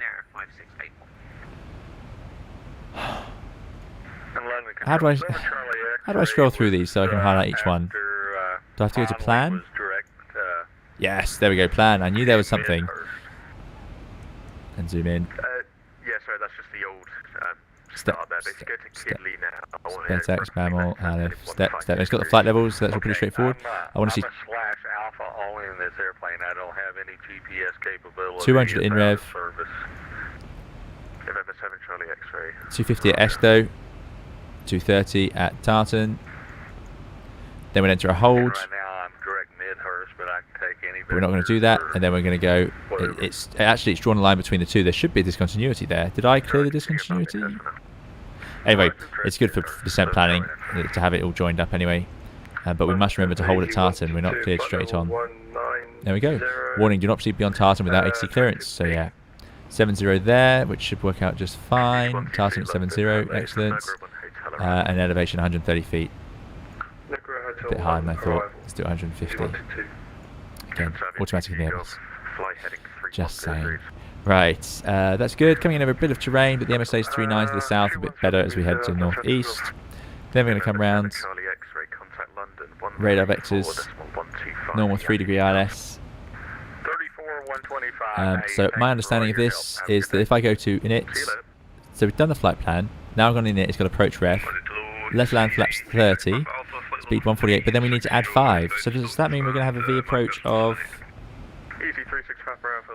153? Wow, 153. Or, because it says wind correction, is that already accounted for with the 148? That's a question for you guys. Plan then step. Thanks, guys. Yeah, I knew you know. Landing Gear 001 says, I've always avoided buying long-haul planes as I never have the time to fly long-haul. Normally I do max 3-hour flights. Yeah. I would use it for some short-haul hopping, definitely. Phil says, what's the alternate? Alternate today is Manchester, so we've got a bit of extra fuel. So Kenneth says, I'd love to see a flight with a flight factor 350 again. Okay, thanks, Sir Kenneth. I'll definitely think about it. See if we can maybe use it for some short hops, which is probably something we'll start seeing, I think, when aviation reopens. Some larger aircraft doing short routes. Isaac says, have you been trying to get the hang of the FlyJSim 727 over the last few days? Quite a change from the Airbus. Yeah, the 727 is even harder than the 73200, of course.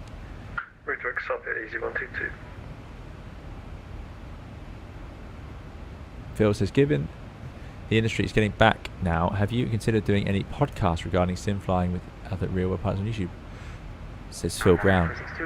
So, I haven't considered podcasts. Part of the reason I haven't considered podcasts is a lot of my, like a lot of the content here with the streams comes from the interaction with you guys live. So, a podcast I'd have to sort of rethink how I discuss these things. So yeah, it's a possibility. I'm hoping to get perhaps some other pilots involved with some other aspects, but we shall see if I can make that work or not. We shall see.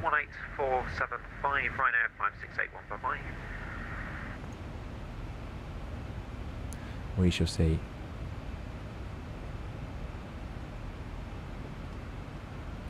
Marcel says, don't forget the replay setup. Luckily, Marcel, we don't have to today. It all just works.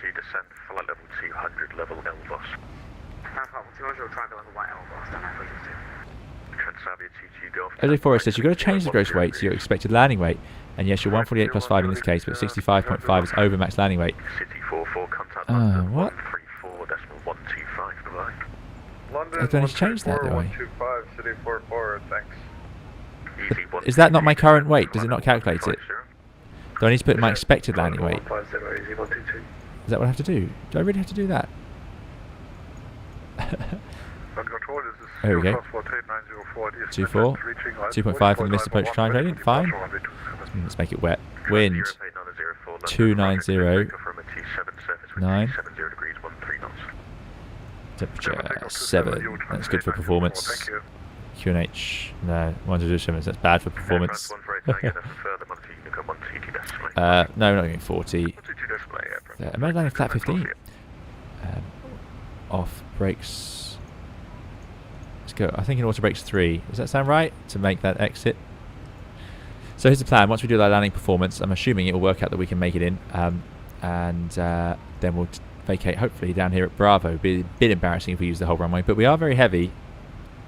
So it is possible we need more room than that. Anyway, auto brakes 3. I don't know what NNC is. Speed brake auto reverses both. Landing weights. I'm sure we saw the landing weight on that other page. Landing weight CG. So it's 65,544 right now.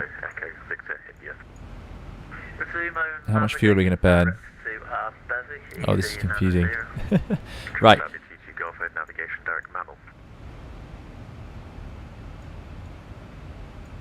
Is that for us? No. Next waypoint's Betax. At Betax, we're going to have 6.2 tons.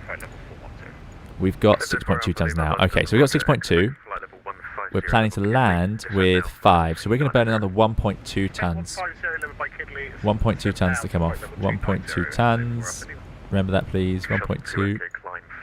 So that's 64.1 landing weight. Can I just type that in? Aha! 147. And it goes. Okay, so that's going to be 152. So we do have to add the 5. Wow, that is fast. That is really fast. 152. Goodness me. Goodness me. Okay. So we decided that weight was going to be, already forgotten it, 64.1. Expecting runway 27, your trend 4. VREF, we've added 5. So, oh, we need auto brake 3, 2,100 meters. Oh, this is a great calculator. Look at this. Approach, yep, cross the threshold. Touchdown. Auto brake 3. Eurotransit 114, leave Hemel heading 335. At 64.1. VREF 30 plus 5, 152. Yeah. Shuttle 2 Echo, fly heading 335. That is quite a rollout. Yeah. So what happens if I... Clever stuff. I like this. This is great. So if we go max auto, that will probably take us to that exit. So let's go for max. You can't use max in the Airbus, so I suppose a bit of a novelty. Let's try out max today, just in case I float all the way down that touchdown zone.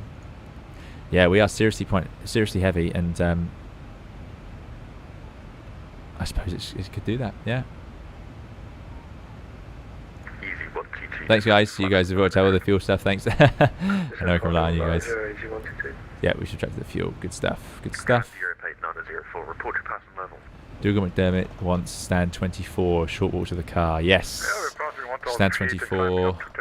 So where does Dougal normally park his car? Down here. Yeah, but there's a long taxi. We're going to park in here. Short walk to the car. Right, let's tune in. Frequency 1089, because I've got to do that, haven't I? Let's do that. I've neglected the radio navigator completely. But I feel like we've earned that right, seeing as we did so many navades in the 737-200. 109, and we'll do the course. 241. 241. There's a ding. Scroll. 241. 30,000 feet. 318. All looking good. Easy 122, contact Heathrow 119.75. Okay, that's all in. And I quite like this. It shows you there 108.9, 241. So it's got a database in there. Again, the Airbus tunes it as well. Just saying. Yikes. Right, if we go around, so straight ahead to 3,000. Good luck. I'm assuming I press this button here and it will go around, but I'm going to be ready to take over manually if I need to, because I have a funny feeling. Can you go around in the 737 with the autopilot in? I'm not sure you can. The Airbus is quite good at its go-arounds like that. Pilot guy says you've got to match your gross weight. Thanks, pilot guy. Yeah, we did that. Giuseppe says, oh boy, there's new screenshots of Aerosoft's Twin Otter. So good. Oh, that is exciting. Looking forward to that.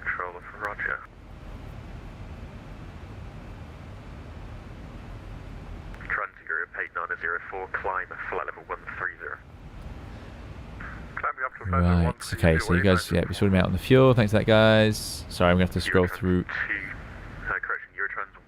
VRF plus 5, greater than 150, just isn't that uncommon. The calculator almost never expects any reverse thrust. Okay. Got to get the butter, so max auto brake it is, says John. Yeah, exactly, yeah. Flat 40 would help as well for shorter landing distance. Ah, yeah, but is flat 40 common in the 7.3? Is it? 30 feels like a normal amount. 40 is quite a lot. If you have to hold, is that automatic or do you fly it manually? No, it does do. No, I can't believe the Zibo won't hold for us. So if we press hold, we can put it in at a waypoint and then type in the inbound. We could even do present position. If I do PPOS, and then I could just type it in. But no, we're not going to do that. Or control will get very annoyed at us if he comes back from his break and finds us going backwards. Manually isn't always worse, as Anthony. Yeah, we could do a manual one. Anyway, there we go. So land, hopefully make Bravo. Probably finds that I've, no experience with the 7.3. Maybe it'll stop straight away. I don't know. And then we'll come off and park. Maybe stand 24, but that's quite a long taxi. I might be getting hungry by then. Good. Let's get rid of that. Let's go back here. Let's enjoy a passenger view. Oh, I'm sure I saw a screen then. How do we get passengers to appear in the cabin? London's back.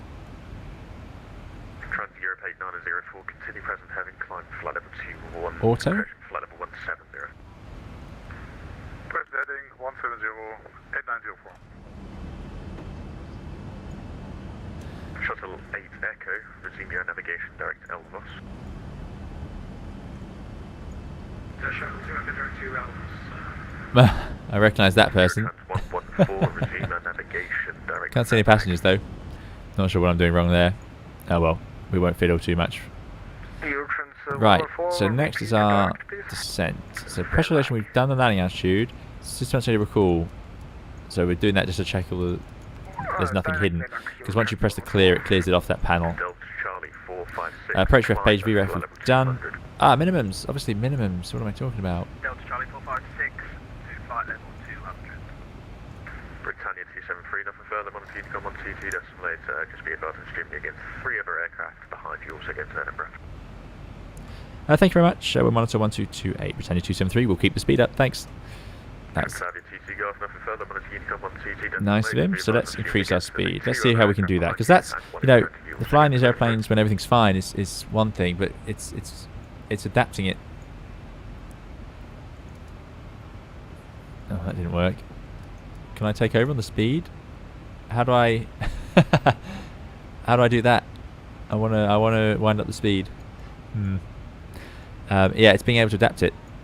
So if I go to, let's think, we want a faster descent, so I could just up the cost index.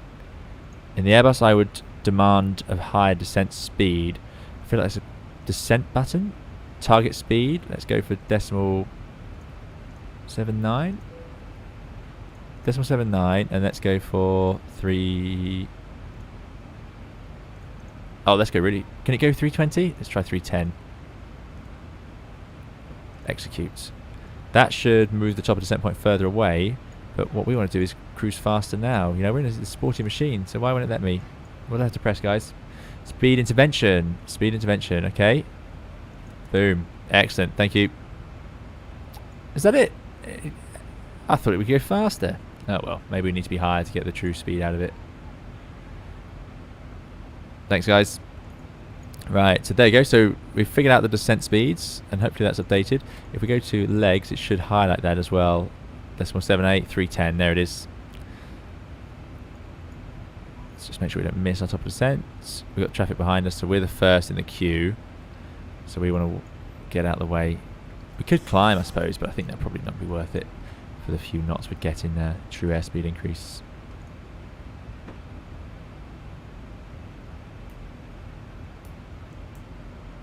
Right. After you finish your setting on the EFB, don't forget to save them too, says Matt. Yes. Yeah. I think I've done that. Anyway, minimums, we need 300. We've set it to Barrow, so we need to put in 300 as the minimums. Scroll, scroll, scroll.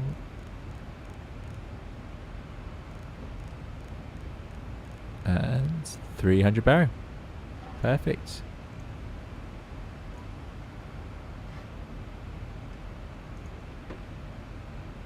Excellent. So that's that done.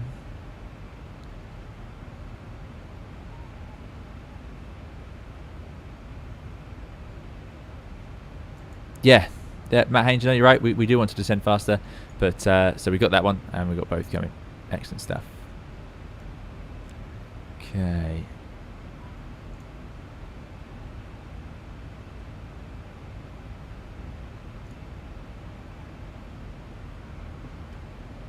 Thanks, Dougal. Thanks for coming along. Thanks for moderating. See you again later. Chrono is on the second lap. Yeah, Chrono's working away over there. You can put the speed into the cruise page, so you no need to do speed intervention. Oh, I see. So if I go cruise, I quite like having individual pages, like buttons for each page, for each phase. In the Airbus, we have to press it and cycle through all the time. So this is definitely, I'll take this feature. I want more buttons. Cruise, there we go, target decimal 801. So I type that in and execute it, and then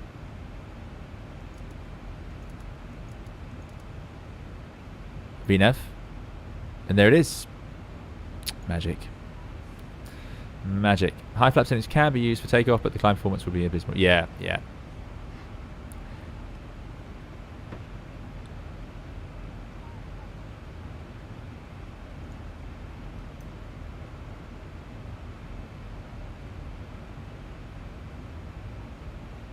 Okay. I think we're pretty much set up now. It's all working out. Painful to go, says Icefire. Yeah, it does look like it, doesn't it? Carl Summers, hope you're doing well in Los Angeles. Thanks for coming along.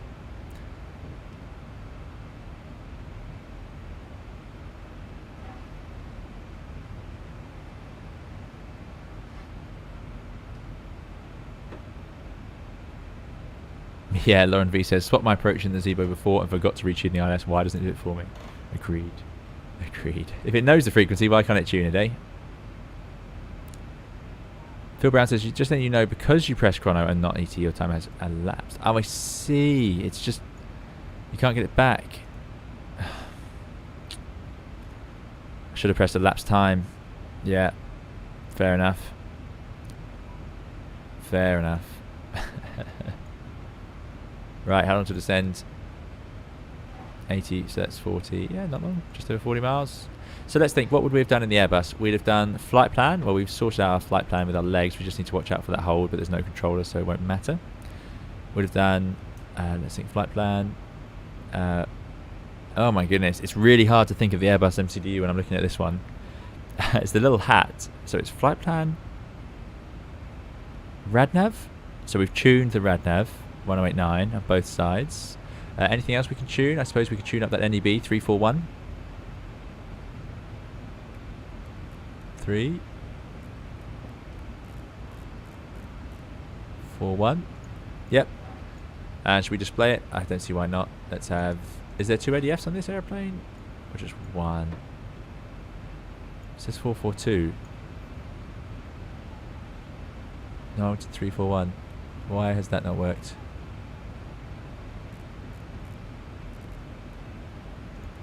341. 341. There we go. Yep. So we've done that. I can't think of what else really we need to tune. If we go around, we'll come back to the NDB. It's using the NDB to fly the ILS, so that's all we need. Good. Right, so flight plan, RadNav, progress page. Well, we have a progress page, which I talked about in my last video on the channel, but yeah, I don't know a way to type in a specific bearing, so we're not going to do that. Fuel prediction. It's also on the progress page. Arriving into Edinburgh with 5 tons, plenty of fuel. Enough to divert, certainly. We need about 3 tons for that. So we've got over a ton, basically 2 tons spare fuel. This headwind's really making us work for this flight, isn't it? And perf.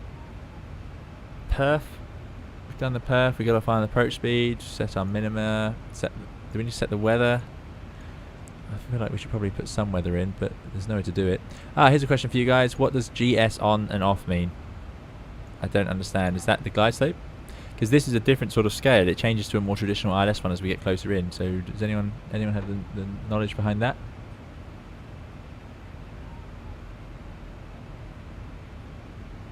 Dan J says, any luck on the TCA add-on? I got mine but was disappointed that the spoilers lever doesn't have an auto-arm detent. It doesn't auto-arm. So in the real Airbus, there's not a detent for auto-arming. You have to you lift it up. So it's a shame it doesn't lift up. Yeah, that would have been good. Lauren V says, even the clock is antiquated. Do you have to rewind it too? Yeah, exactly. But Dan J, to answer your question, no, I do not have the add-on yet. I have not been able to get one. I keep looking. It continues to be a mystery. Thanks, Ed. Thanks for coming along. See you soon. Enjoy your evening, if it is evening for you. Rise says, I understand not wanting to change the type rating, but changing the overhead panel to something more modern on the Max is such a weird choice to me. But not changing the overhead panel, yeah, I agree. Yeah, it's the overhead panel that really gives it away, doesn't it? Yeah. Anthony says 2-3 people watching their TV, hence no like button. Yeah, fair enough. Thanks for all the likes, guys. If you are watching and enjoying, do please hit the like button. It makes a big difference to the channel. Lauren V says GS off won't show you diamonds. Keep it on. Yeah, well, why would I suppose if you're doing a localizer only, if the glide slope has been reported as inactive. Yeah. Ebos, thanks so much, Ebos, for your $6 donation. Really appreciate it. Ebos says, awesome stream as always. It's nice to see you figuring out a plane. Makes my bumbling look not too bad. No, that's it. You guys, you pick up all these different, incredibly complicated add-ons that are designed not to work. Basically, a complicated add-on is one that doesn't work when you just turn it on. You have to find loads of ways to make it work. So the more complicated they are, the more likely that is. And you do a great job with that. But thanks so much for that donation. Really appreciate it, Ebos, and I'm glad you're enjoying it. Yeah, no, you should see me before these streams when I have to try and make sure I can even get the power running on them.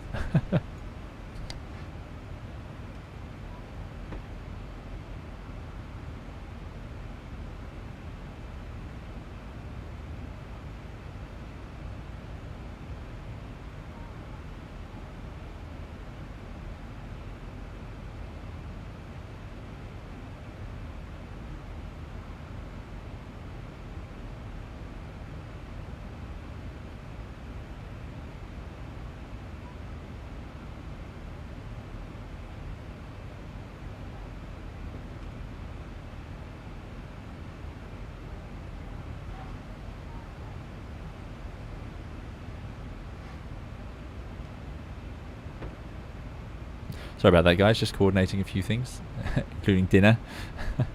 So I was just looking at the times there. Don't worry, I had meant to mute the microphone for that one. VNAV next page with the weather and descent winds. Okay. Here's a question. Will it just descend for me now if I don't change this? Well, we'll find out. Right, so anyway, VNAV. There is no VNAV pattern. Oh dear. I'm stuck already.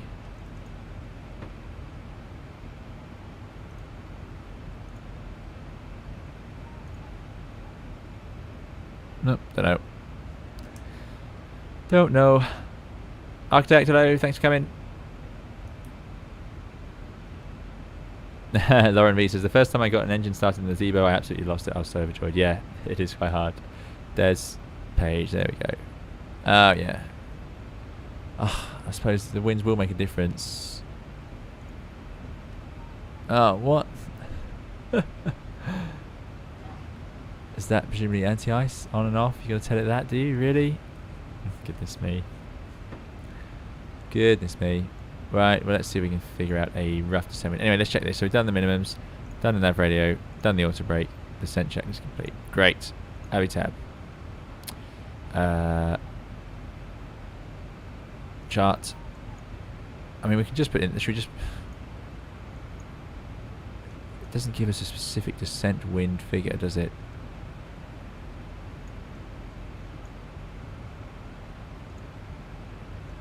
Operational impacts, route, timings. Oh, there it does. Descent. Yeah, it does. Okay, great. So, descent forecasts. Out wind. Okay, let's do that. Let's put in 310 290 59.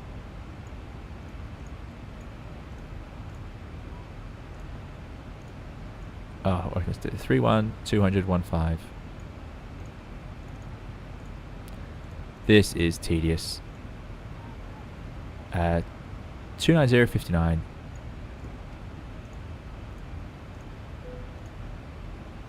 Oh, there you go. It does say it wants me to reset the out. Makes sense. 290 59. 284 16. So that sounds like a jet stream then that we're sitting in on near, as opposed to pure winds, for it to be such a wind change in that altitude change. 28108. That can't be right. 28108.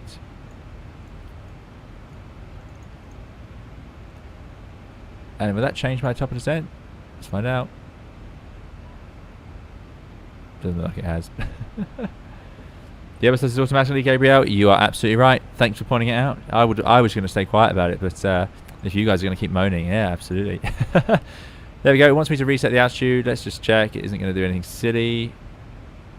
There's our VDEV. Zoom. That's pretty cool over there. I like that. Nope. So let's wind it down. Off it goes. Look at that. No messing around. Let's go down to flight 100. It's a good starting point. Definitely safe. So that is interesting. Because we've stayed in VNAV for the whole time, it will just happily start its descent. In the Airbus, you'd have to tell it, even if you let it do what we've just seen, you'd need to engage some sort of mode, whether it's managed descent or open descent. So the Airbus doesn't do that automatically. There we go. Found the reverse of it. 737 descends automatically if the MCP out is lower. The Airbus doesn't do that. Exactly, yeah. You should ignore the page as well, but I don't recommend it. It says Gabriel. Yeah, okay. Perfect. We have managed. Mr. Martin Torres says watching from work. I hope it's not distracting you too much, but thanks for coming along, Martin. Look at us go. 4,000 feet per minute. No problem. Passengers getting the last drinks and snacks in. Joseph says, how frequently is Autoland used on the 320? Very, very rarely. It does depend though. Some airlines will make you practice it, so they'll do it a couple of times a month. But usually you'll do an Autoland. You can. I really mean this. Like, depends where you live as well and what sort of weather you end up flying in. But 2 or 3 times a year, it's very rare. Nancy says he blamed us in the end. Exactly. Yeah, you guys, it's your fault.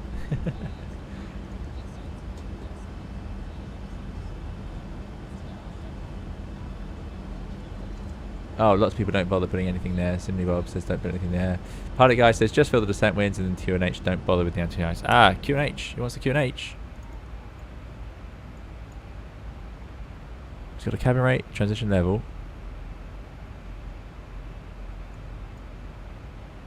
Anti-ice. There it is, QNH. ISA. Ah, so it's ISA. Well, we can put that in, can't we? It's 7 degrees, so that is 7 minus 8. So it's ISA minus 8.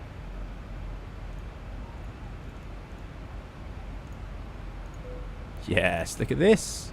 I feel like we're doing it properly now. Thanks, guys. We're also going to keep the speed up. We're not going to fly these decel points. So let's do a check ourselves. How far away are we from Edinburgh?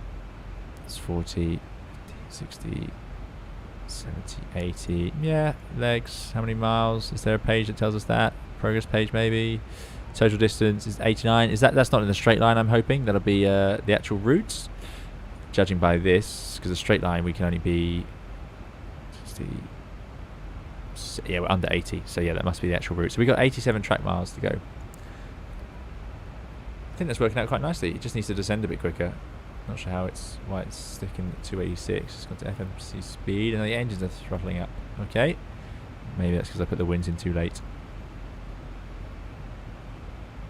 Ethan says, "What do you think about the 737-800?" Yeah, it's nice. I mean, it's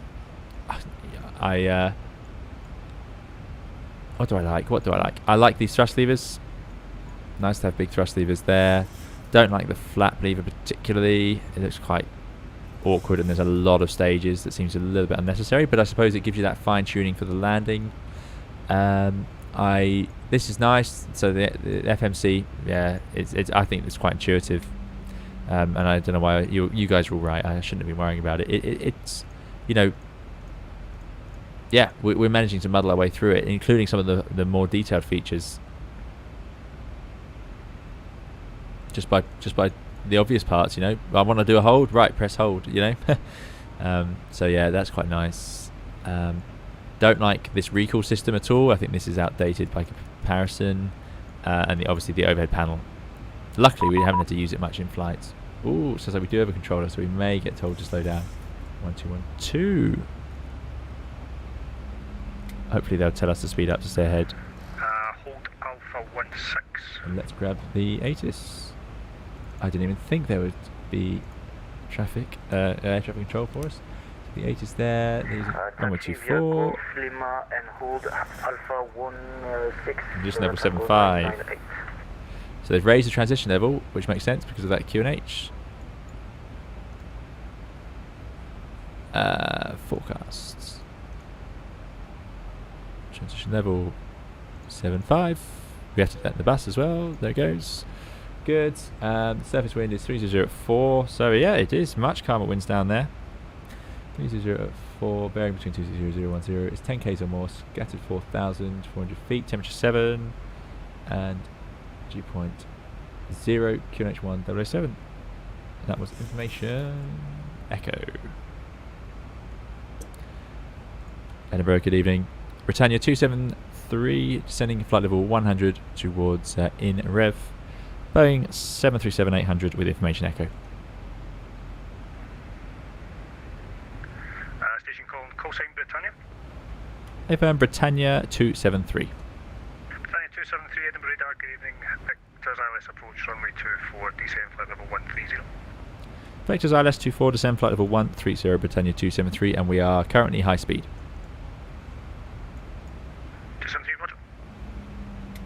130. So controllers won't know your speed, even if we had, let's say the London controller had given us a high speed to stay ahead of the planes behind us. The next controller may not know that. You usually get asked to tell them your speed when you connect in real life. Yeah. Gurav says flight plan Radnar Prague Perth fuel prediction secondary. Thank you. Secondary, yeah, that's the one. And I understand secondary's been added to this recently, but I suspect I've got the. I don't know if I've got the latest version. I do find it quite tricky to update this. Speed 020, speed 220, aircraft 1 for attack. Easy 6956, turn left 345, descent Right. altitude 3000 feet, speed FMC 180. speed again, slowing down. 345 That's putting us high. Man, really. Descend flight level 90, Britannia 273. Are we okay to keep the speed up? Britannia 273, A-firm, and can route direct Tartan. Direct to Tartan, descending flight level 90 with the speed up. Thanks, Britannia 273. I'll always do altitude first because that's the most crucial. Well, it's the easiest to get wrong and also the worst in some respects to get wrong, depending on the conditions. Right, direct to Tartan. Here's a good question. Direct. Let's do a direct. Why is there no direct page? There is in the 757, I'm sure. I'm sure there is. I think I know how to do this though. I think I have to do that. Put it to the top of the page. There it goes. We are indeed on Maxim. Right, says autolands can be pretty frequent in Vancouver during the fall. It gets extremely foggy. Sometimes you can barely see it 5 feet in front of you. There you go. Yeah.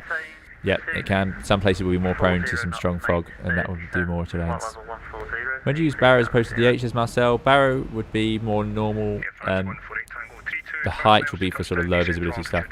There goes our speed running away. Let's put out some speed brake. It did ask me for it. I didn't think it would actually overspeed though.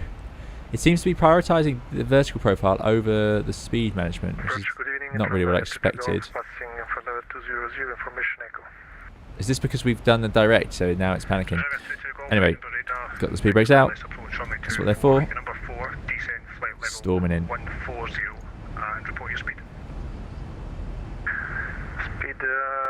Gurav says, hey buddy, IRL in real life. A320 captain here, enjoying you try to fly the 737. I'd be totally lost. Thanks Gurav, thanks for coming along. Thanks for watching the channel. And yeah, don't worry, I am struggling. But thanks for coming along.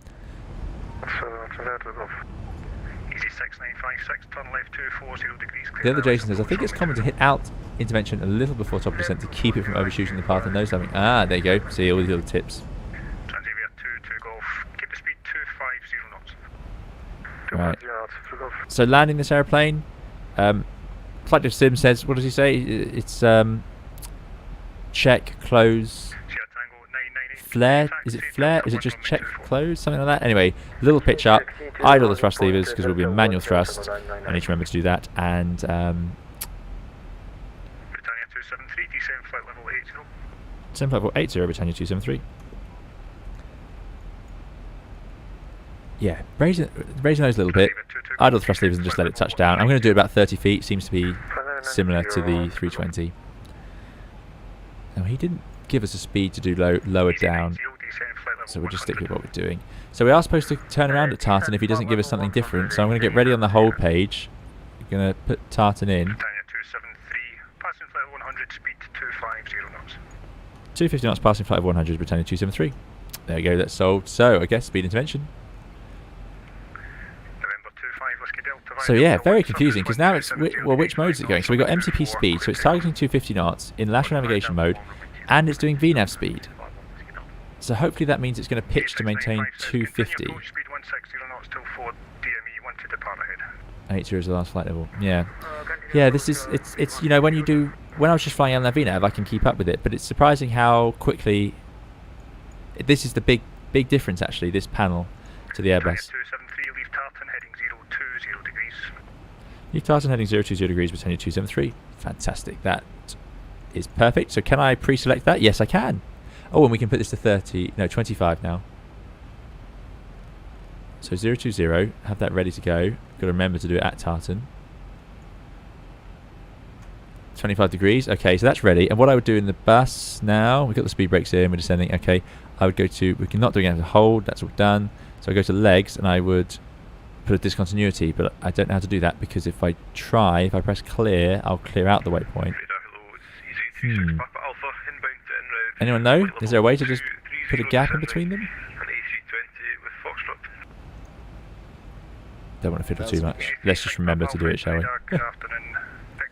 Well, man, good to see you. Thanks, and yeah, glad you enjoyed it. Right, so we're working out. Last 600 feet to go. I don't know why this line shows up through here. It looks like it is identified, but it's sort of saying not really. So maybe just because we're too far, maybe because we're pointing the wrong way. I'm not sure. Quite nice though to show you it's not really that valid yet, because the Airbus will just show you the glide slope now and DME if it wants, and you have to sometimes take it with a pinch of salt. It sometimes tunes something or it picks up a signal nearby when you're flying overhead. It's quite funny actually. So I quite like that. Approximately T5, track mouse to touchdown, descend to altitude 6,000 feet, Edinburgh QNH 1007. Descend 6,000 feet, QNH 1007, Britannia 273. Okay, pretty continuous descent then, not bad. Not anything I've done. It's just the controller's doing a great job. So 500 feet per minute, 6,000 feet. We're gonna hit that. Was it 180? That's one for a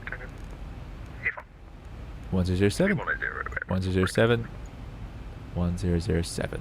Great. Okay, that's all working out. We're on our sort of profile. Sequence the approach. Yeah, sequence the approach. Yeah, who knows how to do that? Put in a random waypoint like AA and then delete it. Aha. We're about to run out of time.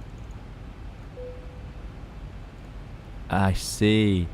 Still a little bit clunkier. Oh no, I shouldn't have done that. It was time to do it.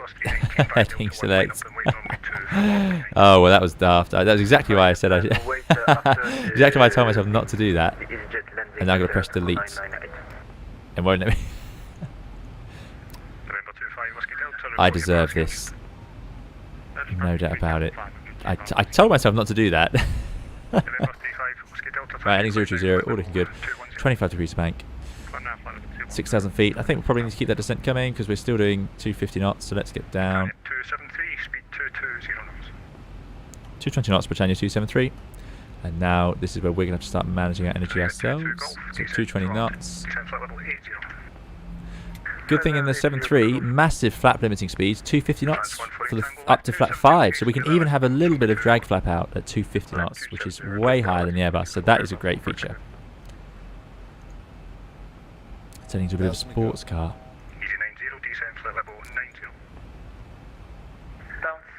A little late now, yeah, this is I know what to do. If I did that, which is basically what was in there earlier, and it doesn't automatically go into nav mode, so altitude 4,000 feet, Britannia 273. Okay, 4,000 feet. Speed's not coming back. Bit of speed break. There's 4,000. I love the green banana line to show you where you're leveling off. Right, I know what to do here. We do that, put that there, and then I can put in the course, the inbound course, which is 241. Which, unlike the Airbus, this is great. It's the actual inbound course. Execute. There we go. Now we're looking at a normal picture, and that's genuinely better than the Airbus to have. Well, in my opinion, sorry, I prefer this to the Airbus way because it's the actual inbound course instead of having to do the reverse, which is always, you always have to work out the reciprocal in your head, and I don't really understand why. Right, getting back to our speed brake's coming in. We're putting some flap out now. I mean, it's mostly slats, but let's do it. First stage, flap 1. It might give us a bit of drag, which is what we need. 5,000 feet, 1007. Checklists. Approach. Flat 15 landing needed, no. Actually above 10,000 feet. Oh yeah, landing lights, passengers, of course. Landing lights on. Let's get it all on. I'm just going to turn it all on. They're making a PA in the cabin, that's all good. Passenger signs, fixed landing lights. Altimeter done, update RMP. Next is landing. Autopilot roll mode, approach roll mode, localizer capture, localizer live, go down. We'll do that as we want. And continuous on the ignition for landing. Okay. We do need to arm the speed brake for landing. There's 1,000 to go, so we can wind that back, I think. He wants us at 220 knots still, so that's fine. Vati2, thank you so much, Vati2, for your £10 donation. Really appreciate it. That's very kind. Vati2 says, managed to get old Pointy across the pond today. Really happy. First plane, and glad it was going cool. Excellent, Vati2. Well done. Yeah, flying the Concorde is something I've not attempted yet, so really well done. And thank you for that very kind donation. Thanks for supporting the channel, Vati2. And yeah, congratulations on your Concorde flight. Brilliant. That is a whole other world. Right, the first officer's joined us for landing. You may have just heard her. She's, again, picks perfect timing. So we will get a replay today, guys. There's Edinburgh. Give me a bit of a tight turn round as we head over the water. But thank you very much for your very kind donation. Really appreciate it. I hope you're doing very well. Easy 90, descend to altitude 6,000 feet, Edinburgh QNH 1007, approximately 32 track miles. Dan says, bet you're glad you're not flying at Gatwick. 30-minute delay there at the moment. Oh, I am glad. Yeah, goodness me. Thanks, Omelette. Yeah, I did work that one out. It was one of the few. Oh, clouds, engine anti-ice. That's hidden up here. Yes, there we go. As it still shouldn't be this cold, but it is. Okay, so speed brakes are in. Turn left 320 degrees, descend to altitude 3,000 feet, speed 180 knots. Okay, left turning 320 degrees, descend 3,000 feet, speed 180 knots, Britannia 273. Yikes. Right. Heading 320. 4,000 feet to the Gulf. 3,000 feet, 180 knots. We can do all of that, no problem. Got to engage vertical mode, so we'll go for VS 500. Not a huge fan of these scroll wheels. I quite like the Airbus's sort of dial, but I suppose can't get too excited. We don't want to go below up until we've got flap 1 out, but we've got flap 1. Let's go to flap 2. So now we can go down to the 2. And I'll probably go to flap 5, I think. There's flap 5. I'm assuming the yellow line is the left turning 275, cleared ILS 24, Britannia 273. Yikes, 275. Sierra Tango 998, passing flight level 46. No, so, yeah, Okay, we're below the glide slope. We are 30 miles out, 3,000 feet. Right, so we can wind that vertical speed, yeah, minus 250. We're doing 180 knots, so the red bar's quite below us, but that pitch is not too bad. So we need to arm the approach, so we press that. There's VOR/lock. We're not doing the VOR, but it does say lock, so that's good. And G/S for glide slope, so that's all working out. And it's identified at the India Tango Hotel. Single channel, so can I engage both now? I can. Excellent. There's localizer capture. Okay, it's coming together. Just wind a little bit of descent on, just so you don't upset the controller. Is it Gatwick overload? There you go. Yeah. The Zibo tablet computes an approach and landing rating as well. Oh no, that doesn't sound good. Auto brake is set to max. Yeah, we thought we'd enjoy the novelty. Anthony, thank you so much for your $12 donation. Really appreciate it. Anthony says, really appreciate you trying new things and teaching us along the way. Keep it up. Thank you so much, Anthony. Really generous and really kind of you. Thank you for coming along to the stream. Glad you've been enjoying it. Yeah, thank you very much, Anthony. Very kind. Really, really generous of you. And yeah, it's good to try out new things. And you guys have taught me loads about this one. So I get to exploit you guys for the knowledge. Okay. Right. Should we arm these now we're not using them? There, are they deployed at all? I think that's alright. 4,000 feet, easy, 90.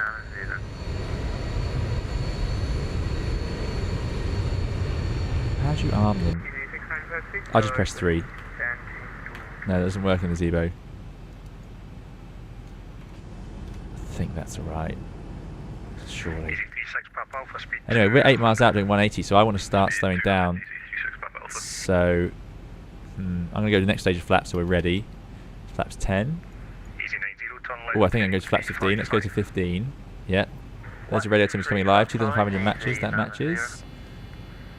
Ah. Clear to land 24. Britannia 273. Okay. So we are clear to land. I'm just going to start slowing down, or we're not going to make it in anyway. So 6 miles out, 180 is fine.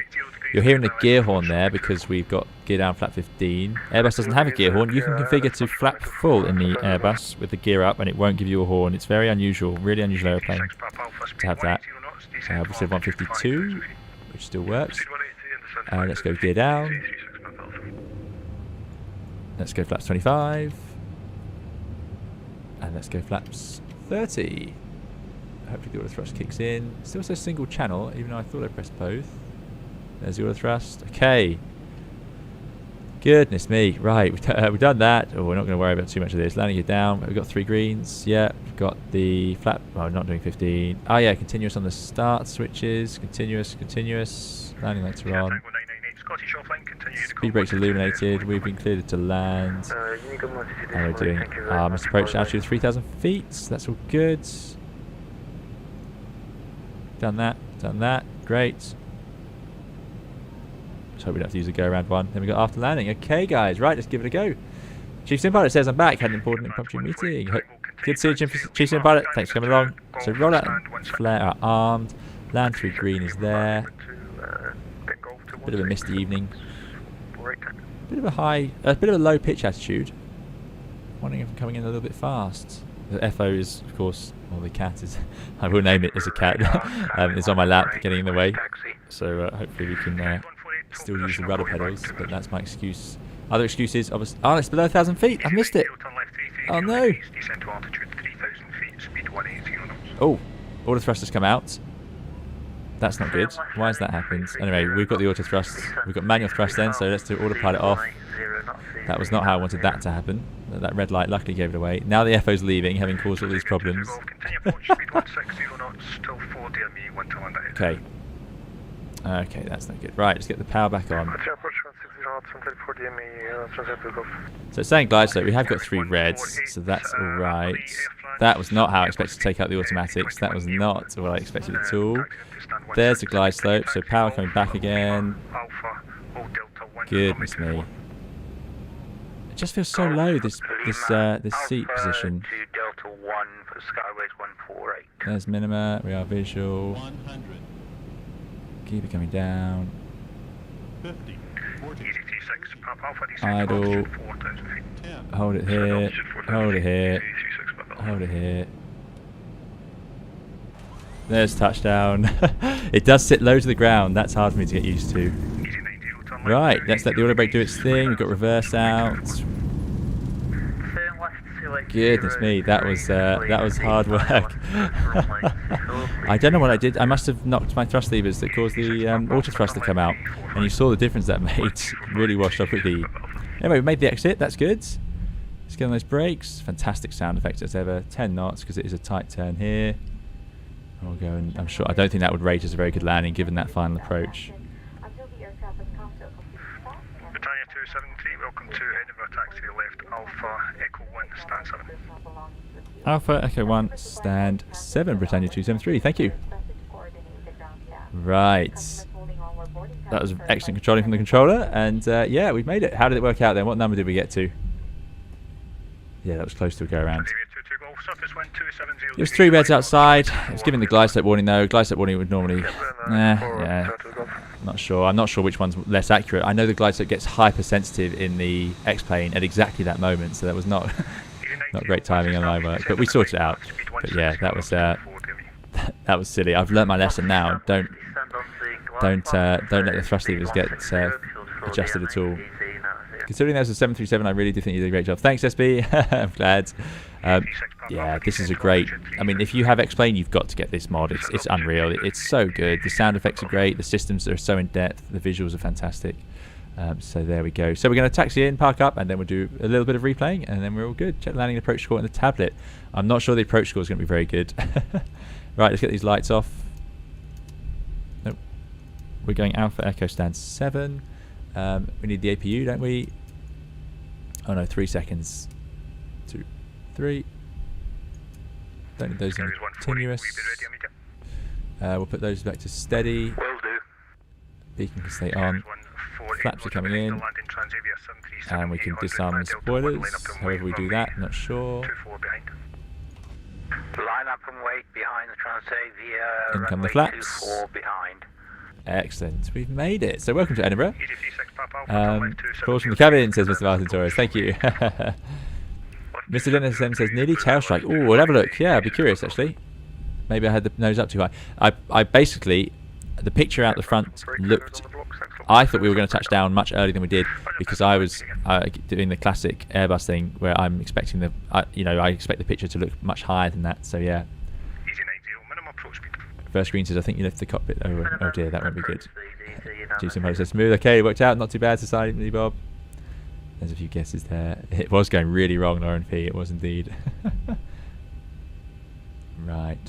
Okay, start switches is just an IMC thing. Makes sense, I suppose. Echoes to the right here. Let's just check we know where stand 7 is. EZT6 Papa Alpha, once established speed 160 Oh. until 40. Okay, when established speed 160 until 4, EZT6 Papa Alpha. Just on the corner there. Great. I have a funny feeling we've been here before on the channel. Skyway 148, Controller's doing a great job with all of us. Ethan's Aviation, glad you enjoyed it. Thanks for coming along. Clear takeoff. Thanks, Chris. Skyway 148. Zibo 22 Golf, welcome to Edinburgh taxi. Ah, yes, we have been here with the Beluga, haven't we? Golf stand at 32. It's the sounds in this mod are just so good. Marcel, glad you enjoyed it. Thanks for coming along.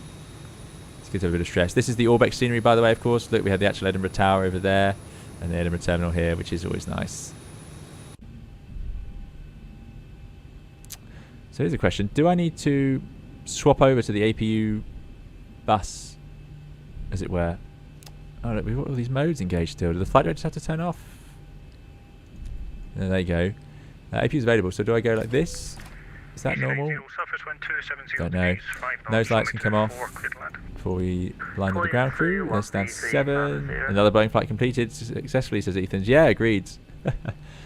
Yeah, so I'm using my Airbus Thrustmaster TCA, and what happened was I put my hand on them ready to take over, and it must have moved them, and then I saw the red flashing AT button light up here, which is really good, and it did exactly what it's supposed to do, which is told me that the auto thrust had come out, and I was not ready. I hadn't looked at the N1, so I wasn't ready to figure out which power I needed. And yeah, and then I probably should have just fixed that before taking out the autopilot. In my mind I was thinking, oh, I've got to take the autopilot as well now, but no, of course I could have just done manual thrust. No problem with that. So there you go, lesson learned for next time. You need to put the APU on the bus. Thanks. Perfect. Right. We do have guidance. Look at that. Brilliant. Boeing 738 even recognises it. Let's get ourselves over to that centre line. 148 report you're passing altitude. Oh, that's great. Yeah, this is exactly what we have. Skies 148 is Very good. 4,000 for 6,000. Skies 148, thank you. Climb now, flight level 140. Flight level Oh no. 140, Brakes Skies aren't 148. quite as... In real life you can be a little bit more precise, so you don't have to stop. So it should go to decimal points in a second. Oh no. It's just gone to nothing. Well, do you think it needs us to go closer before it says stop? I think it will. There, it says stop. Okay, we'll stop. Right. Let's see if we can work this. So APU is on. Let's shut it down. Brilliant. Right.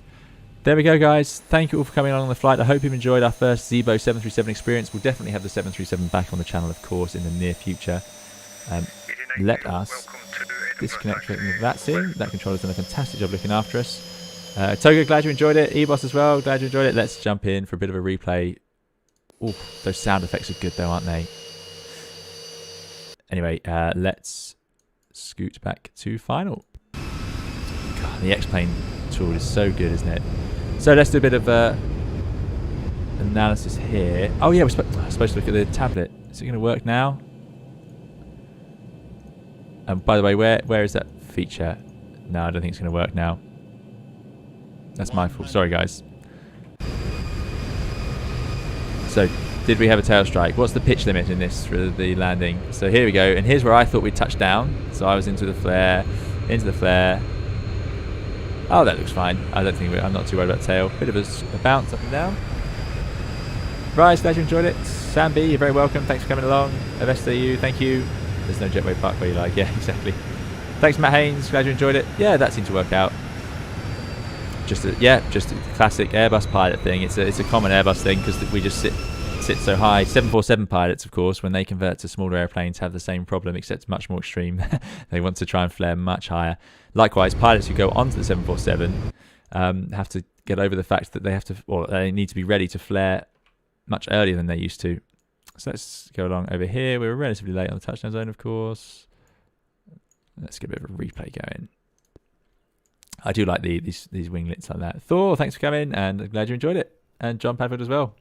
Airbus flare, yeah, exactly. Awesome job, says Rosie. Thank you, Rosie. See you next time. Glad you've been enjoying it. Right, here we go then into the flare. Yeah, look at that flare. That's just too high. Just too high. There we go. Not too bad in the touchdown zone. A bit of a skip. Impressive brakes then. So that was auto brake max, and it really did stop it in time, which is pretty good going considering, you know, we were really heavy. We were coming in fast there with not a lot of wind. So I'm quite pleased we made that exit. If I jump out of replay, can we go in here and see that approach? Will it tell us? Does anyone know where it tells us that? The rating. Config, customize. Don't worry guys, I promise the replay is coming soon, and our outro music. No, it seems to be a bit confused now anyway, so I should really stop fiddling. Let's not push our luck. Right, do that next time. So let's jump into the air. Which wing view works? Which is best? I think we'll have this one. We'll see Edinburgh town. Let's put us a bit closer in. No, we're already past the town, but anyway. Right, guys, so I'm going to give you a nice window seat view. Thank you all for coming along. Thank you to those who very kindly donated. I really appreciate it. Thanks for supporting the channel. Thank you to the moderators for taking the time to come along and moderate. Thank you to everyone just watching along. Thank you to those of you who've joined in the chat. Really appreciate it. And, of course, those who just watched along at home, even if you're not chatting, it's just great to have you all with us. Do please leave a like on the way out if you have enjoyed the video. It means a lot to the channel, although I can see we've got more likes than viewers, so that's always a good sign. So thank you guys. And what we're going to do is leave you with the outro music. There'll be plenty more videos and live streams coming on the channel very soon. More live streams than we've been doing over the last week anyway. We've got more to come. So looking forward to trying out some other airliners, of course. And yeah, let's have the outro music. Please all do keep safe and well, and we'll see you again in another video or live stream very soon.